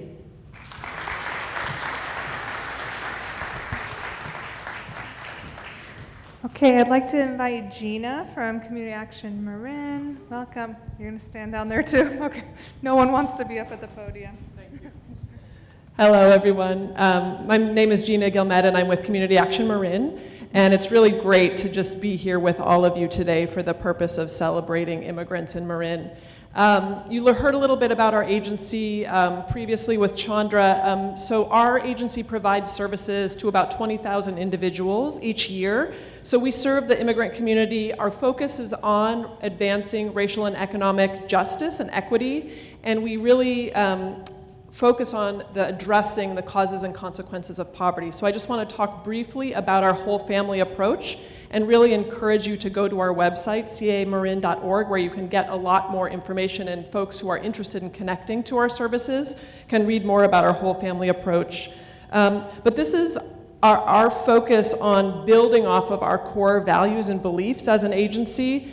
The first one of them being that we are centering people. That is why we're here. That is why our agency exists, is to serve the community that is here. We also operate from a perspective of there's no wrong door. So we have a variety of programs and services that we offer in the community, which I'll talk about in a second, but folks don't need to figure out what right place they need to do to connect with us. We just want to have those connections, and we can meet and serve wherever people are and what they need. And the final one, which I think is part of why we're all here together and all the partnerships we have, is that our relationships and our connections and our trust with one another is what we all need to thrive. Not just some parts of our community, but we all need that. And so working together, we can do the things that we're accomplishing. So our aim, again, is improved outcomes and well-being for the people of Marin County. And so just wanting to hit on a couple of the service areas, we have 5 core areas that we provide. The first one being our child and family services. So this is our early childhood and family support programs throughout the entire county of Marin, where we serve families through Head Start, childcare, and provide free or very low-cost early childhood education for families. The second is our safety net services. Hopefully, you all have seen some of our care outreach vans in the community where we do outreach to folks who are experiencing homelessness. We're helping meet basic cash assistance, rental assistance, energy assistance needs through programs and services. Really helping, we operate the voluntary income tax assistance program for low-income tax filers who can receive that service as well. So that's our safety net. We also provide mental health services. So we do have peer specialists, peer staff, providing services, really supporting the journey of recovery for individuals, for families, through the mental health work that we do. Economic justice is the 4th area, and this is everything from workforce development, economic, financial, education and security, asset building, moving on that path for families and individuals to have that economic security. And then finally, food justice. So really making sure that people have access to food, are able to access the resources and have that sustainable food source and grow that within our community as well. So I wanted to just finally just highlight the people part again, which is our staff. And so our agency, we have staff who are from the community that we serve, many of whom have been participants in our programs or maybe currently are.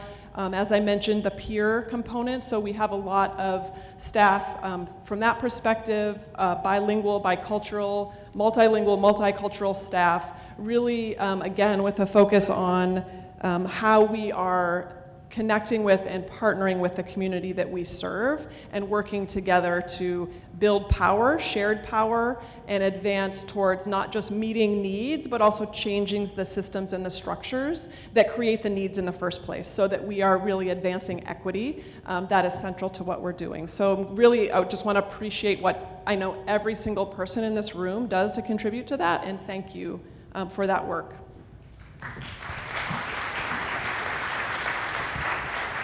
Thank you. I'd like to invite Diango Reyes from the Multicultural Center of Marin. Do you want to stand up? Okay. Did I say your name right? I'm actually Javier. All right. Hi, everyone. So Diango is actually not here. I'm Javier, but I still am here to represent the Multicultural Center of Marin. I am the radio studio coordinator for the Multicultural Center of Marin. And as you may know, MCM started off in Canal, then we moved to 30 North San Pedro location, and now we are officially in our brand new location in downtown San Rafael at 709 Fifth Avenue. We had our grand opening celebration about 2 weeks ago. I'm sure some of you were probably there. But MCM, is an organization that offers so many great programs, and I'm here today to talk to you about those programs. So one of the things that MCM focuses on is youth and family empowerment. This is done through our Partners for Success program, which Diango is actually a part of.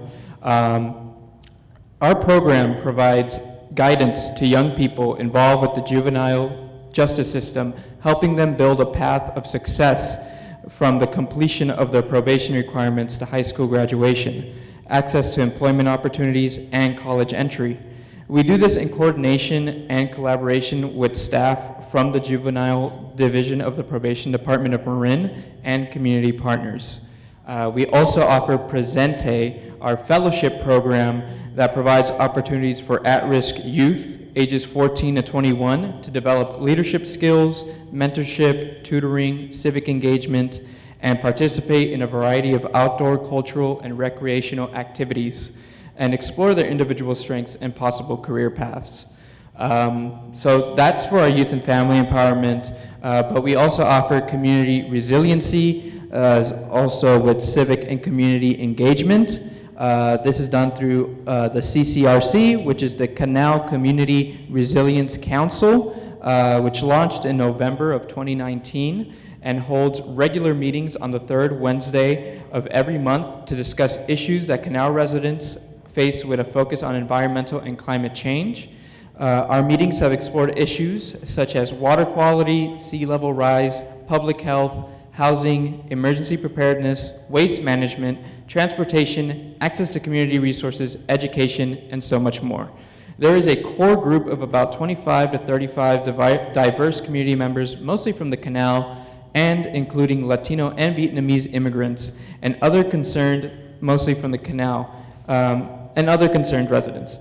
The objective of the CCRC is to continue to provide community-driven planning on issues that directly affect the residents. The CCRC has had an opportunity to meet local and regional policymakers and learn about what their area of work is and how to get involved. The CCRC members are learning advocacy skills and practicing making statements at meetings about issues of concern. We encourage interested community residents that live in Marin to join us.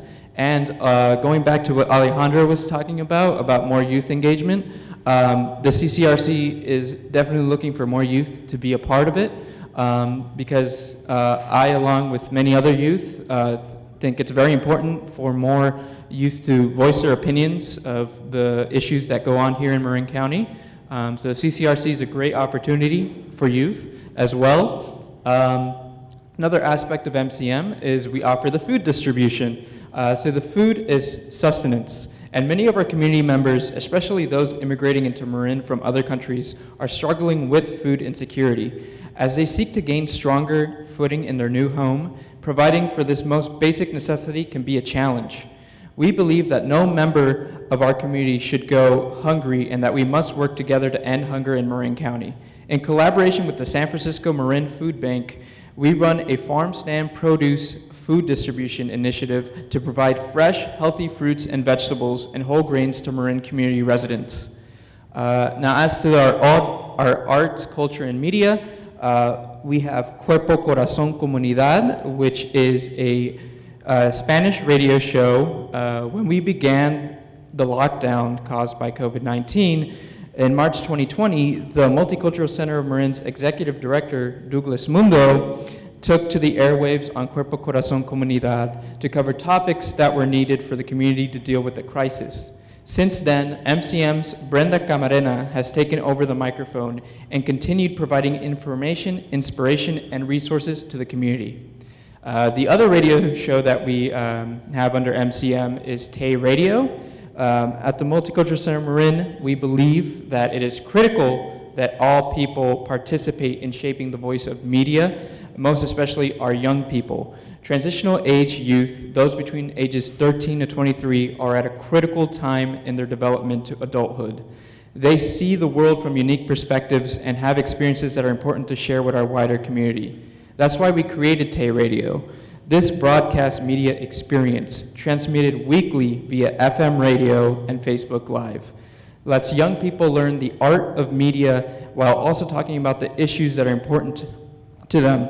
Through Tay Radio, youth are bringing their concerns to the forefront of the community and influencing public policy through the on-air discussions and interviews.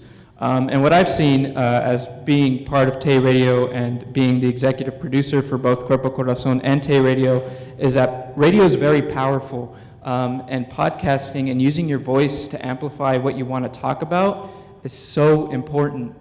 There's really nothing like having a conversation or feeling like your voice is being heard. I know it's so strange sometimes when some youth go up on Tay Radio and they're like, well, why am I talking about this? There's no audience in front of me. But there is an audience and there are people listening.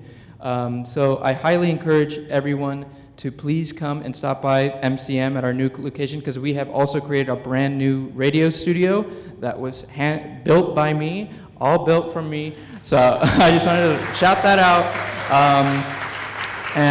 I'm sure some of you have had the chance to check it out at our grand opening celebration, but it is an open studio, open to the community. We plan to have more details about that in the future, but we definitely want to open up this media studio, not just for our radio shows, but for other people to record, other organizations and community members to record PSAs, videos, and we're also capable of live streaming. And then I also wanted to mention that there's a third radio show that we launched last year called Viet Marin Radio. So that is actually hosted by Qua Tran, who was supposed to be here today, but unfortunately he is sick at the moment. That has been a great radio show experience so far. It's great to have a Vietnamese-led radio show, and it's been interesting for me personally to learn a little bit more about what the Vietnamese community is doing here in Marin County. And again, if you know of anyone who is of the Vietnamese community, please reach out to us and we can have you on for the Viet Marin radio show. So moving on, we also are the main organizers for Dia de los Muertos. As you guys may know about the Day of the Dead, the multicultural community of the Canal neighborhood hosts the Dia de los Muertos celebration and welcomes residents and visitors to San Rafael to share in a grateful acknowledgement of the continuing ebb and flow of existence. The Multicultural Center of Marin is a co-organizer of the event and contributes to the goal of honoring the cultural assets of immigrant communities and sharing the cultural legacy of Latin American cultures with Marin residents. Again, I also wanted to mention that we do also offer the Marin Asian Advocacy Project, which is what Qua was supposed to come up here and talk about. But again, if you need more information about that, both Quan and Vinh Lu speak Vietnamese. So again, if you have someone who speaks Vietnamese who wants to voice some concerns or has questions, please reach out to the Marin Asian Advocacy Project through MCM. But yeah, that's it from me. Thank you everyone for listening.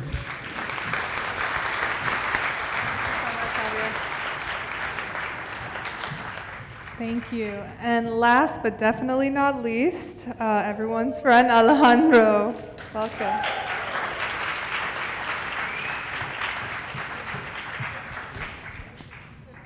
Thank you. All right, I'll try to make this kind of quick because I know everyone's hungry, but. Okay, so hello everyone. My name is Alejandro Manacho, and I'm a current teen board member for North Marin Community Services. I go to San Marin, go Mustangs, and I immigrated to the United States when I was about 3, around there, when I was 3 with my mother. So I'm a first-generation immigrant. And today I just wanted to come here to tell you guys a bit about the amazing organization that I've had the amazing opportunity to be a part of, which is North Marin, obviously. So here at North Marin, we offer a pathway into all of our programs for immigrants and all underserved populations in Nevada, with some offered in the Canal area. So we're a comprehensive nonprofit with services for all ages, available in Spanish and English. Our team of 64 staff can help participants determine which services best fit a family's needs. We have over 300 volunteers who help expand our mission. The in-need populations in Nevada are very spread out, so our programs are available in multiple locations, including our 2 centers on Nevada Unified School District campuses, at the Nevada Teen Clinic, and remotely through Telemental Health, Zoom, and by phone. So, we have 4 program areas. Here at North Marin, we provide Latinx or Latina services. So we provide leadership development, skill building workshops, and connection to health resources for the Latina community through a promotores, or also known as a community health or worker model. This includes one-on-one peer emotional support for Spanish speakers.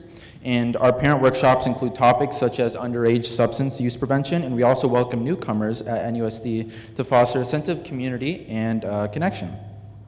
So our second program is mental health and wellness. Our team of 18 therapists offer low-cost mental health sessions at our clinic in Novato and on NUSD school campuses. In addition, teens ages 12 to 25 can receive no-cost reproductive and behavioral health services through the Novato Teen Clinic, which is a partnership with Marin Community Clinics.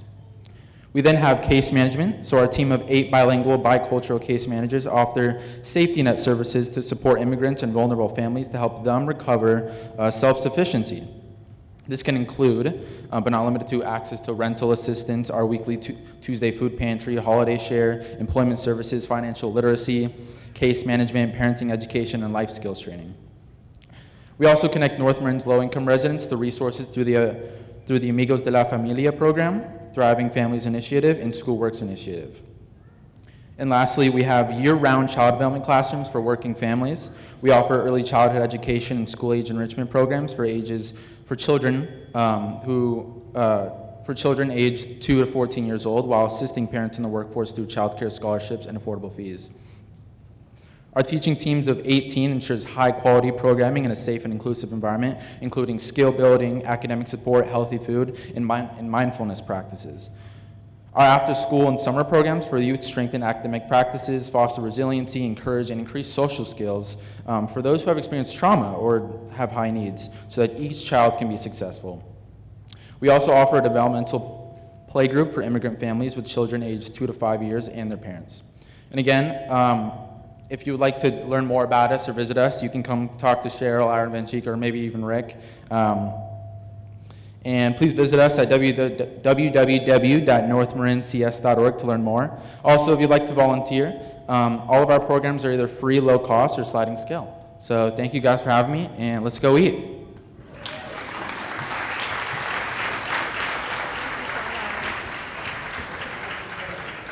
Wow, I mean, before you go to eat, we still have one more last part of the program, but I just wanted to give everybody a chance for another round of applause for all the amazing work that's happening in the county. And there's so much more that we couldn't even highlight today, but a round of applause for sure. I know folks are tired, so I just wanted to invite Councilmember Gulati to come and join me and share her immigrant story with us right before we break for dinner. Thank you so much. Okay, so hola, buenas tardes a todos. Hello, good evening. I have my clock right here, 5 minutes, because I know that dinner is there and you probably don't want to listen to me anyway. So I'm so honored that Michelle asked me to be here today. I cannot say no to her, and I thought, I don't really have any particular interest in immigrant story. I moved here when I was 25. I had, it wasn't easy. You leave your family, you leave your friends, you start a new life, you don't speak the language. So I made a little bit of a compilation of some of the attributes for so many leaders here that they are tonight, that they have much more interesting stories than me. And I love to share some of the stories. They are very funny, although I have to say that sometimes we use fun to brush off some of the pain, So something to keep in mind for somebody that is an English learner is that they already know one language at least, sometimes more. So one thing that I always say is that because we speak with an accent doesn't mean that we think with an accent. So, and that's...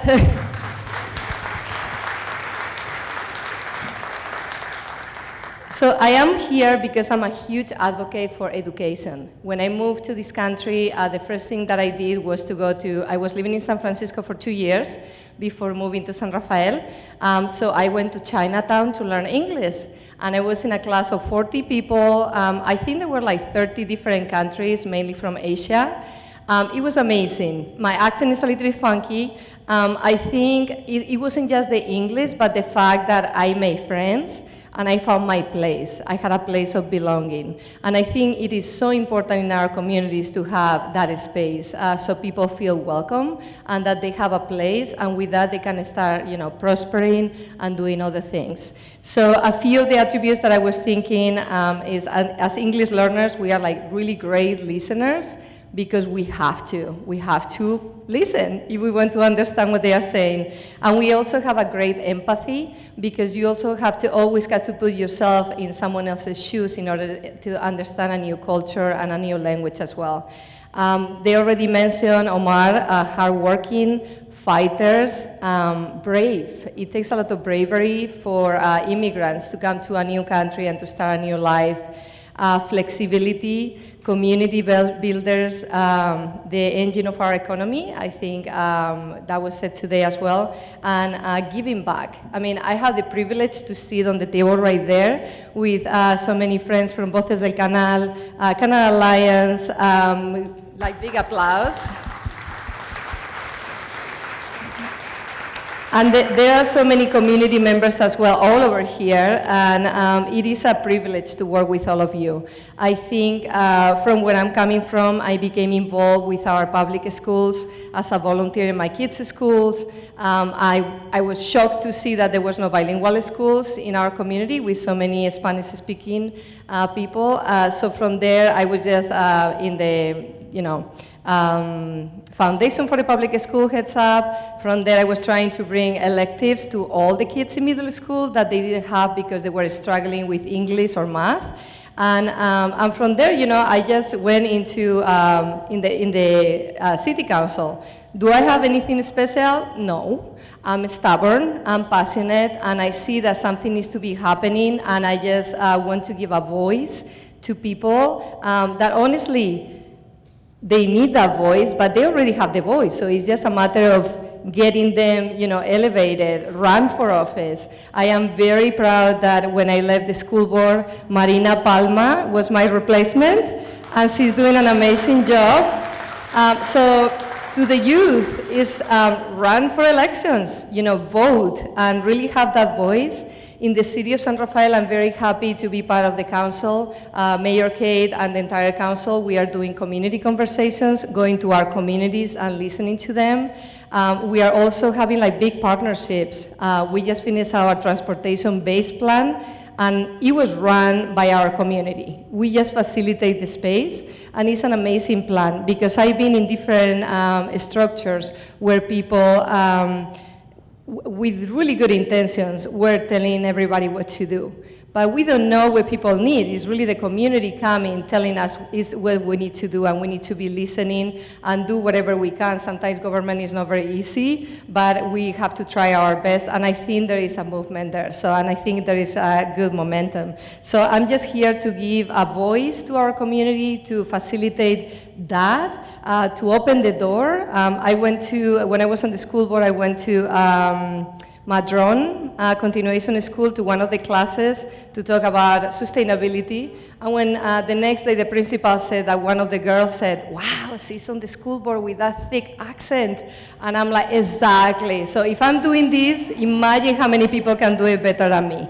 So again, I'm not sure where I'm with the time, it's probably over, but thank you so much to everybody. Big inspiration to all our immigrant community, and keep up the great work to all our CBOs, our elected officials. I had the pleasure to work with our Board of Supervisors, District 4, with Dennis Rodoni, and just continue the great work. So I'm very, very, very happy to be in our community. I think it's beautiful, and we have to keep celebrating and doing the work. So thank you so much.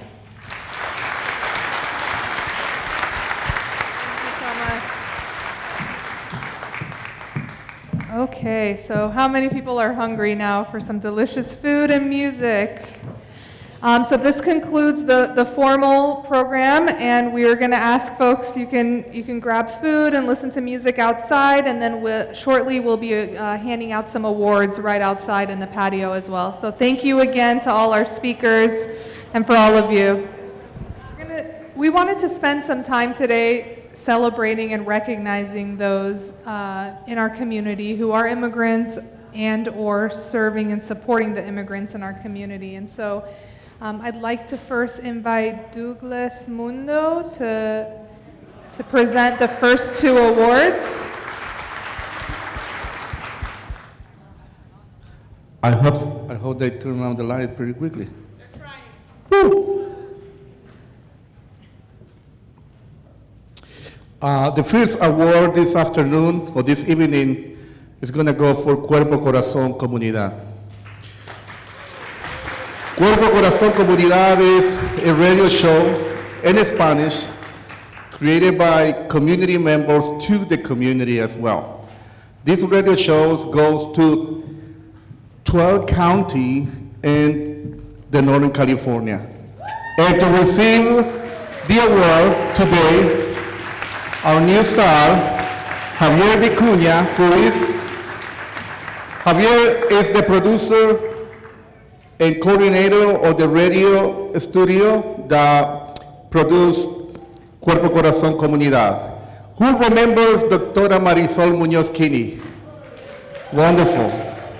Well, Doctora Marisol Muñoz-Kini, when she retired, they told us, I got a program for you guys, we need some help, and we need somebody who can take it over. And we took the challenge, and thanks to the County of Marin, we continue supporting this effort. So thank you, and keep in mind, Cuerpo Corazón Comunidad is open to all of you, so please join us and get in touch with Javier. Now you know who Javier is, and that way you guys can come and participate in the radio show. And we can produce audio, podcasting, music, and also video. So, and now radio is not like before. Radio is in your cell phone. So take advantage of all the opportunities that Cuerpo Corazón Comunidad can offer. And congratulations to Javier and to Brenda Camarena and all the team. Go ahead. One more.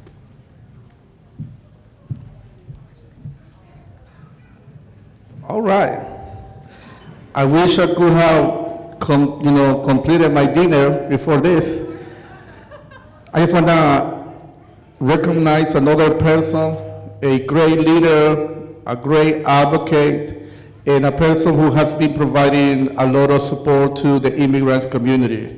Member of the Filipino community, and also, member as well, and proud member of the Multicultural Center of Marin.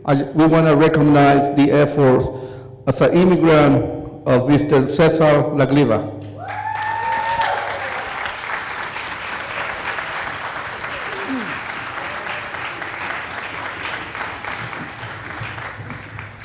Cesar has been a great advocate, a very humble man, a great troublemaker in our community, a great troublemaker, a good troublemaker in the community.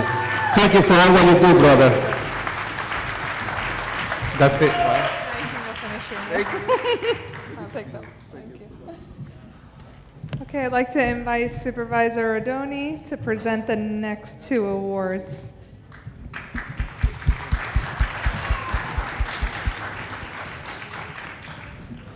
Thank you very much.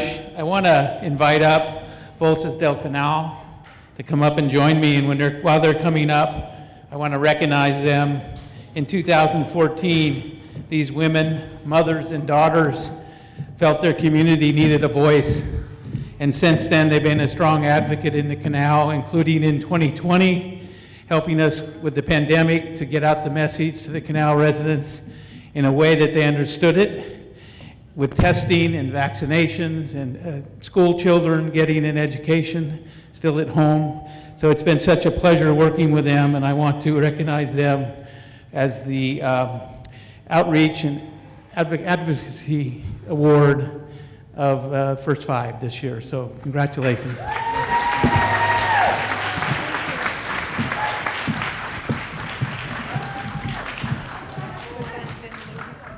Hi everyone, I'm Carrie Bierman. I work for Health and Human Services. I am a proud First Five Commissioner, and I was one of the founders of the Immigrant Rights and Justice Group.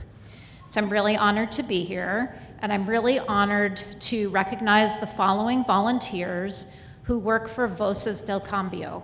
So I'm going to call out the names, and then I'll say a little bit about what these volunteers do. So if the following people could please come forward. Claudia Martinez, Rocio Pantoja, Lucy Castaneda, Adelaida Garcia,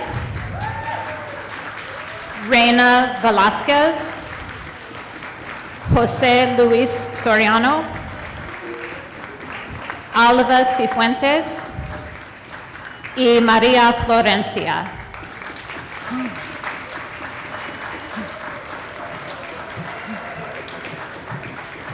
So let me tell you a little bit about Voces del Cambio, Voices of Change. Voces del Cambio is a community-based volunteer group comprised of former users of Center for Domestic Peace and survivors of domestic violence. Their purpose is community outreach, education, and organizing for the Spanish-speaking community, as well as other underserved groups. In 2019, Voces del Cambio received the North Bay Leadership Award for their excellent service. Each of these volunteers represent courage, bravery, resilience, passion, dedication, and commitment to service. Thank you.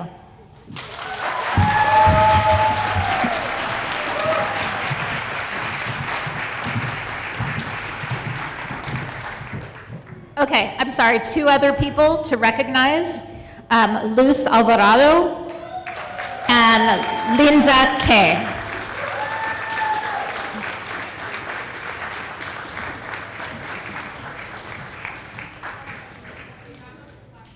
Please come forward.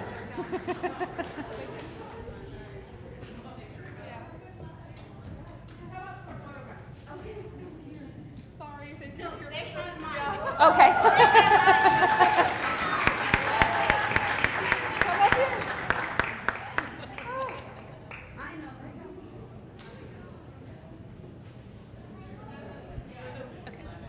Yes.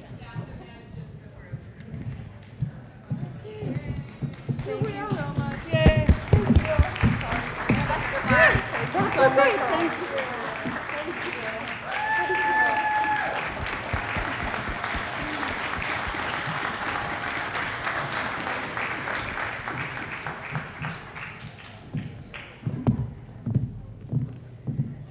Okay, I'd like to invite Socorro Romo up to present the next award, please. En honor a la comunidad inmigrante hispanohablante, voy a decirlo todo en español. Esta tarde yo quiero reconocer a la señora Guadalupe García por su contribución a la comunidad. Ella es una persona desde que llegó a este país, ha trabajado incansablemente, sirviendo restaurantes y vendiendo sus propios tamales en una hielera cada viernes.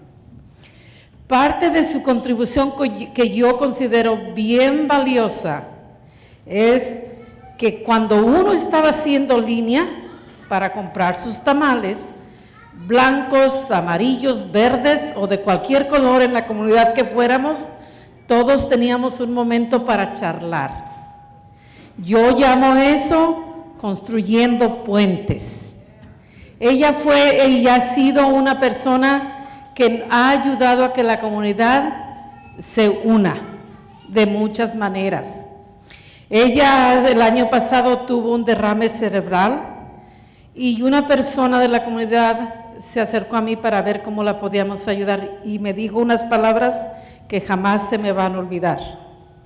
Ella es un ícono de la comunidad latina que sirve a la comunidad entera. Un puente a la comunidad y por eso esta tarde yo la quiero reconocer. Gracias, doña Lupe, por todo lo que ha dado en la comunidad.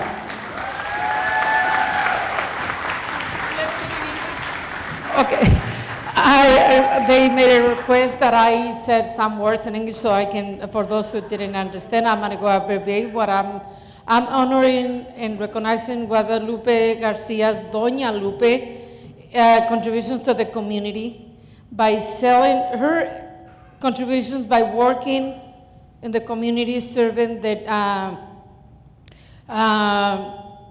the economy of the region, and also selling her own tamales. Every Friday, noontime, we will gather around her ice chest full of tamales, and people from all backgrounds and ethnic groups will gather and talk about what's going around town, and also to share even her own recipes and her own remedies. So how can we heal about illness that we were going through? And I feel, and I'm recognizing her for her being the bridge who connect both communities. And her contributions to the community are and valuable. And one community member who recognized her efforts named her an icon of our community.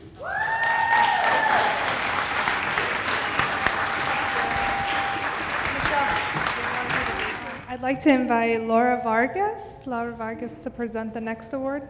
Is she still here? Oh, there you are.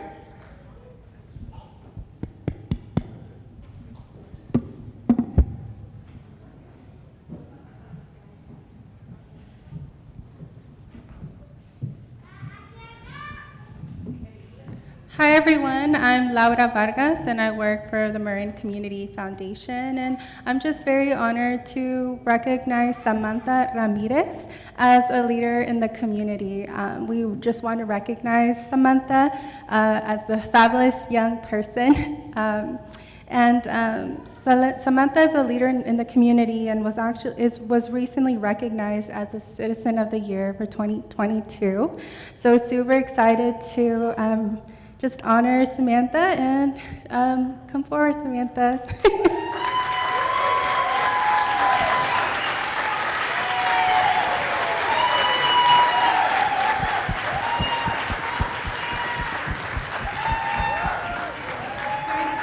Nice to meet you too.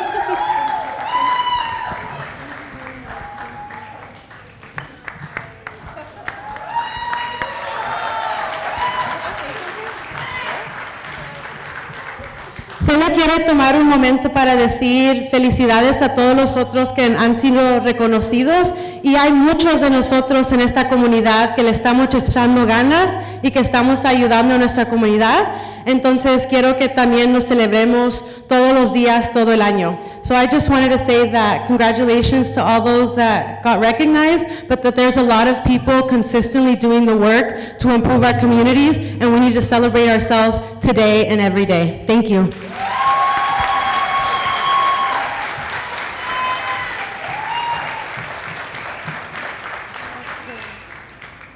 So Erica isn't here, so I will be giving the award to Bordenaves Bakery as a longtime immigrant employer and supportive of our immigrant community. So I'd like to invite them up if they are still here to accept their award. No? Okay, we'll deliver their award. Yes, okay. So the next award is for our Niños y Familias, and I want to invite Belandra. Belandra, are you still here? So Belandra was one of the first people that I spoke to via Zoom when I first joined this position in August of 2020, and since then she's been such an amazing advisor and friend to me, and she's done so much for our youngest children and families in the county, and I'm grateful for all the work that she's done, so thank you. I can't do that.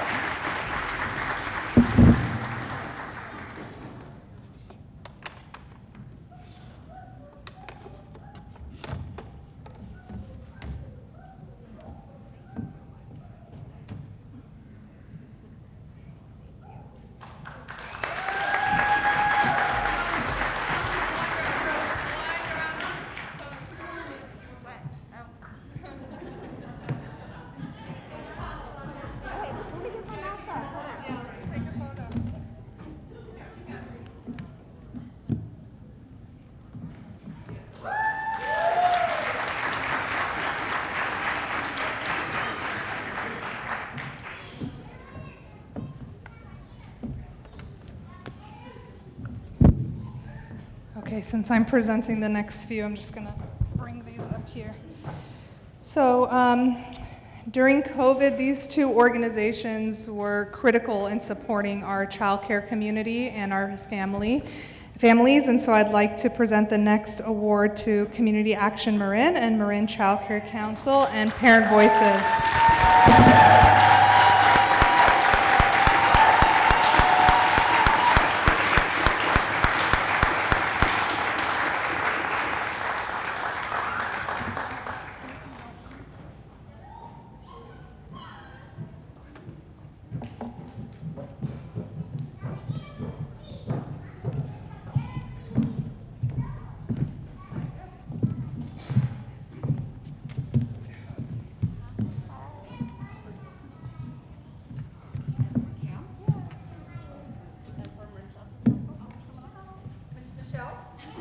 a little shy.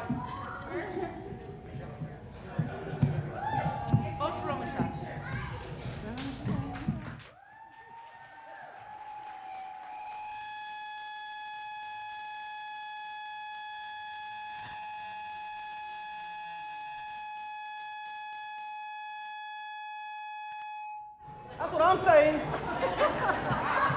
Thank you very much.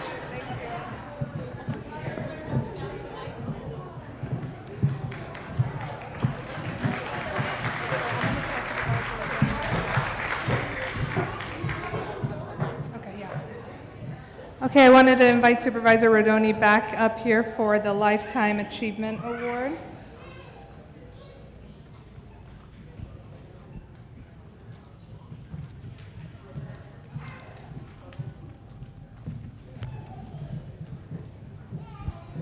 Thank you. Congratulations to all the winners. It's my pleasure tonight to announce the Lifetime Achievement Award. And it's a pleasure recognizing Vin Liu. He's not with us tonight. I understand he's on a well-deserved trip, but I wanted to just talk about Vin a little bit and recognize him and thank him for his service. A native of Vietnam, Vin served as a U.S. Embassy employee and later migrated to the U.S. as a political refugee from South Vietnam in 1975. In 1990, he began working for a nonprofit in Marin, starting his career in community services. Vin has served on numerous boards and commissions, advocating for Vietnamese community in a nonprofit and public agencies throughout the Bay Area. Vin is the project director of Marin Asian Advocacy Project, MAAP, an organization that has been supporting and organizing Asian Pacific Islanders in their community for almost 30 years. Vin has been a mentor for all the AIP community in Marin in matters related to fostering community leadership, promoting physical and mental health and well-being, help and educate the community to become self-sufficient in community engagement, labor rights, environmental advocacy, and advocate for the rights and access of immigrants in navigating healthcare, social and civil processes and resources too, and increase the understanding of cultural appropriateness and pluralisms throughout Marin. I feel honored to recognize the legacy work of Vin Liu today with this Lifetime Achievement Award. Thank you.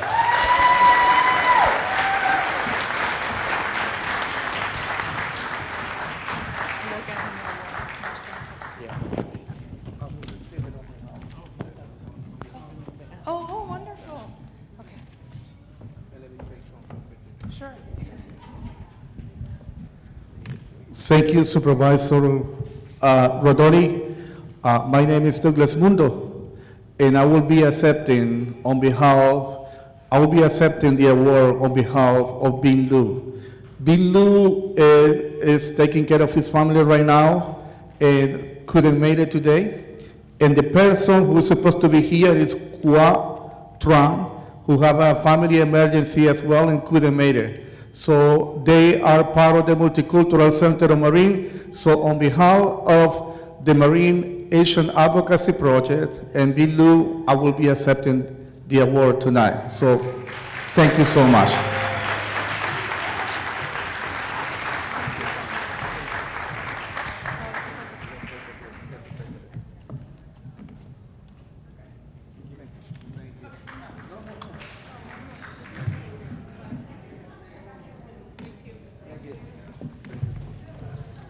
Okay, last award for the evening. I'd like to invite Alex. Oh, wonderful, perfect. Come on up.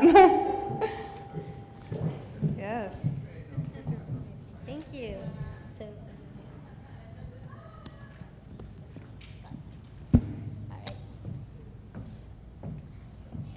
Hello, everyone. Whoa, that's loud. First of all, I'm so humbled. It is truly an honor to recognize a soulful community sister today. She is authentic, a genuine leader who always shows up with love, dignity, and respect for all.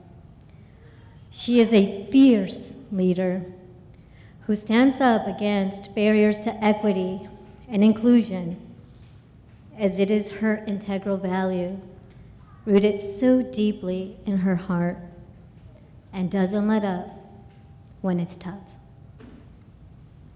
For many years, she has led many initiatives on health equity, such as working on root causes of food insecurity, access to childcare, safe neighborhoods, equitable housing, and many more. By having the courage to speak truth to power and have the uncomfortable conversation to bring us one step closer, to learn from one another and be in allyship, to forgive and to change systems of oppression.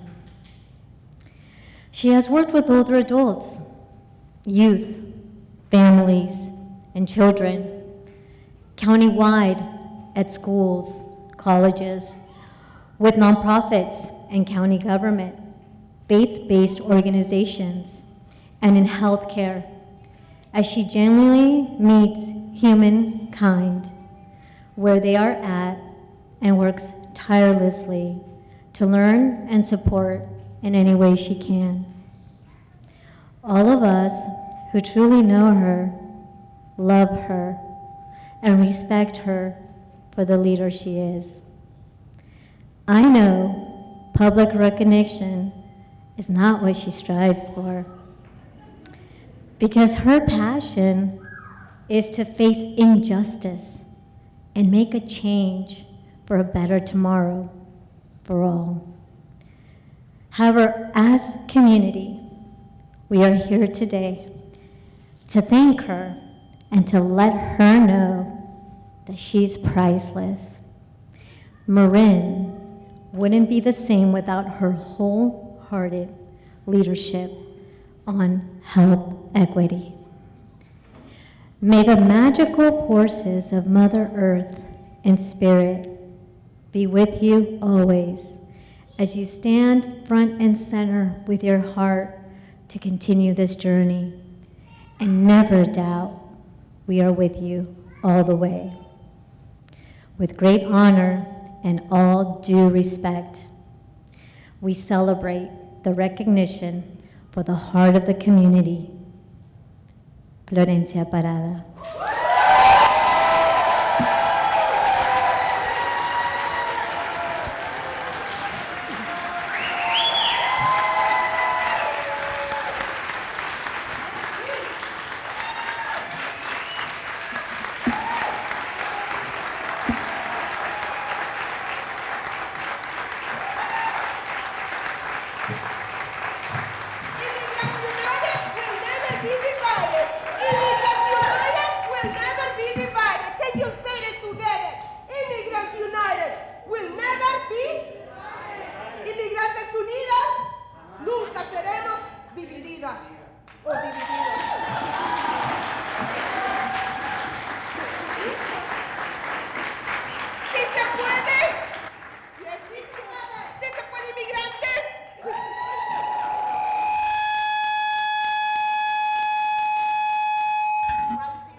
And we all know it.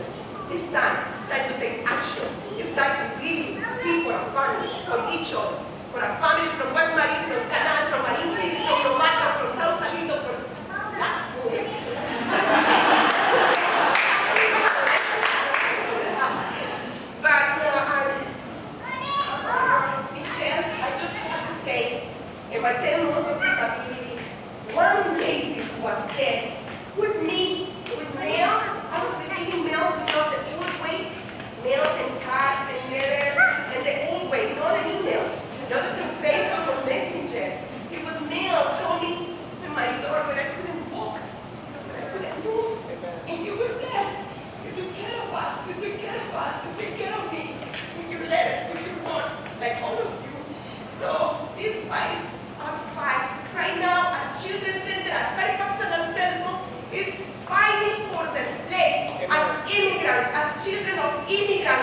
That's Stan's legacy.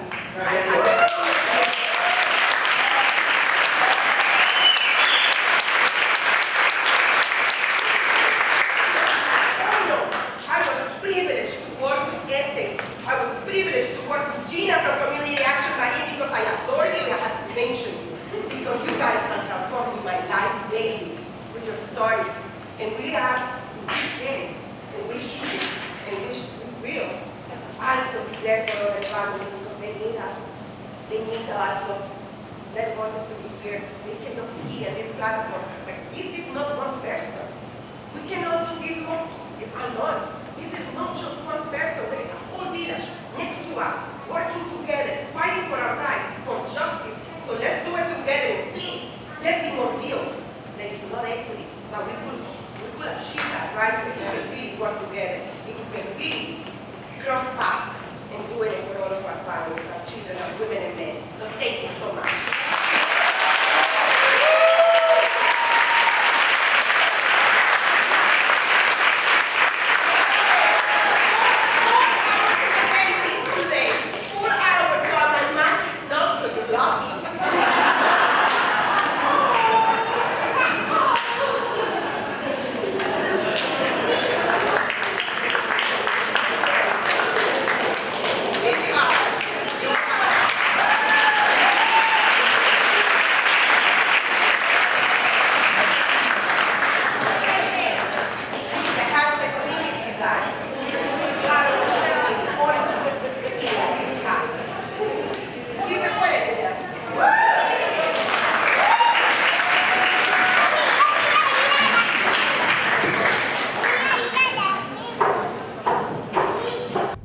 Thank you so much. Thank you for being here today with us. I wanted to, before we wrap up, I did want to make one acknowledgement, and that's for Michelle.